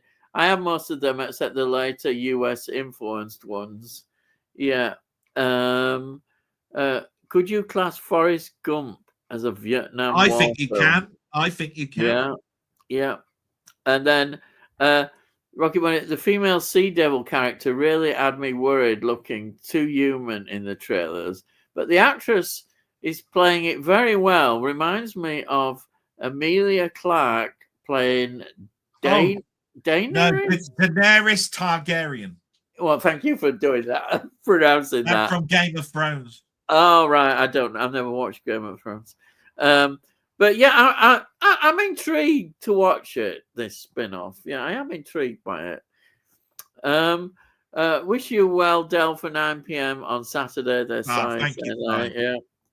Laugh out loud. Sorry, that comment was way too late after my previous one. Good night, all, and thanks. Thank you, Tony. As usual, you've done a great job. Thank you. Hope it's been better this week for you. Yeah, I know you had a bit of a time. Nighty night, guys, and thanks, Ian and Delboy, for tonight's entertainment. And a special hello to Mrs. Dell, as usual. Thank you for that. Slaughter of the Lamb.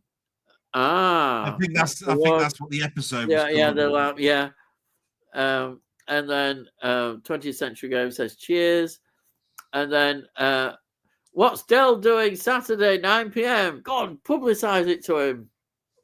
Mark, I'm doing with Denny our Christmas extravaganza because Denny is working Sunday, Monday, Tuesday, Wednesday in his job, and Saturday was the only opportunity we could actually do it this year. So because of my mum and going to bed, and all of that sort of stuff, we're doing it a little bit later. Normally it would have been an 8 o'clock start, but it's going to be Saturday at 9 o'clock, and I have got Ian and Denny on with me.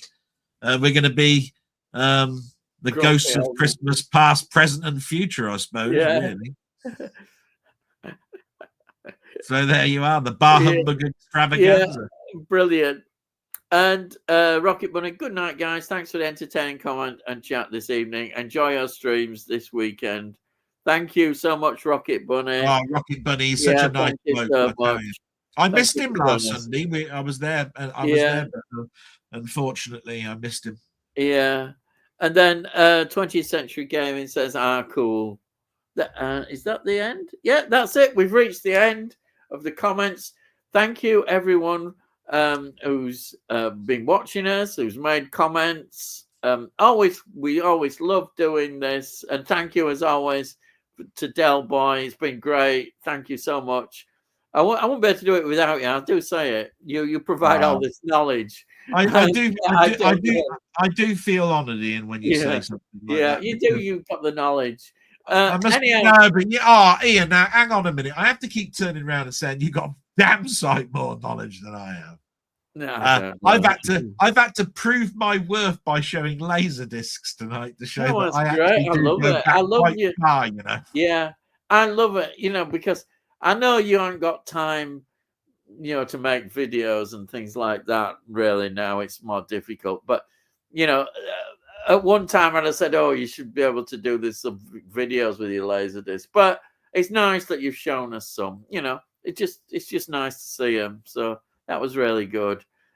Anyhow, let's say our farewells as we normally do. Well, we got to do it in the style of Zippy and George. Oh, George. No. So it's good night from me. It's good night from him. Night. He always used to do that bit. But mine is always salute because of Frankie Howard and up Pompeii. But there we go. And over to my friend. And mine is always, I'll see thee again. Hi.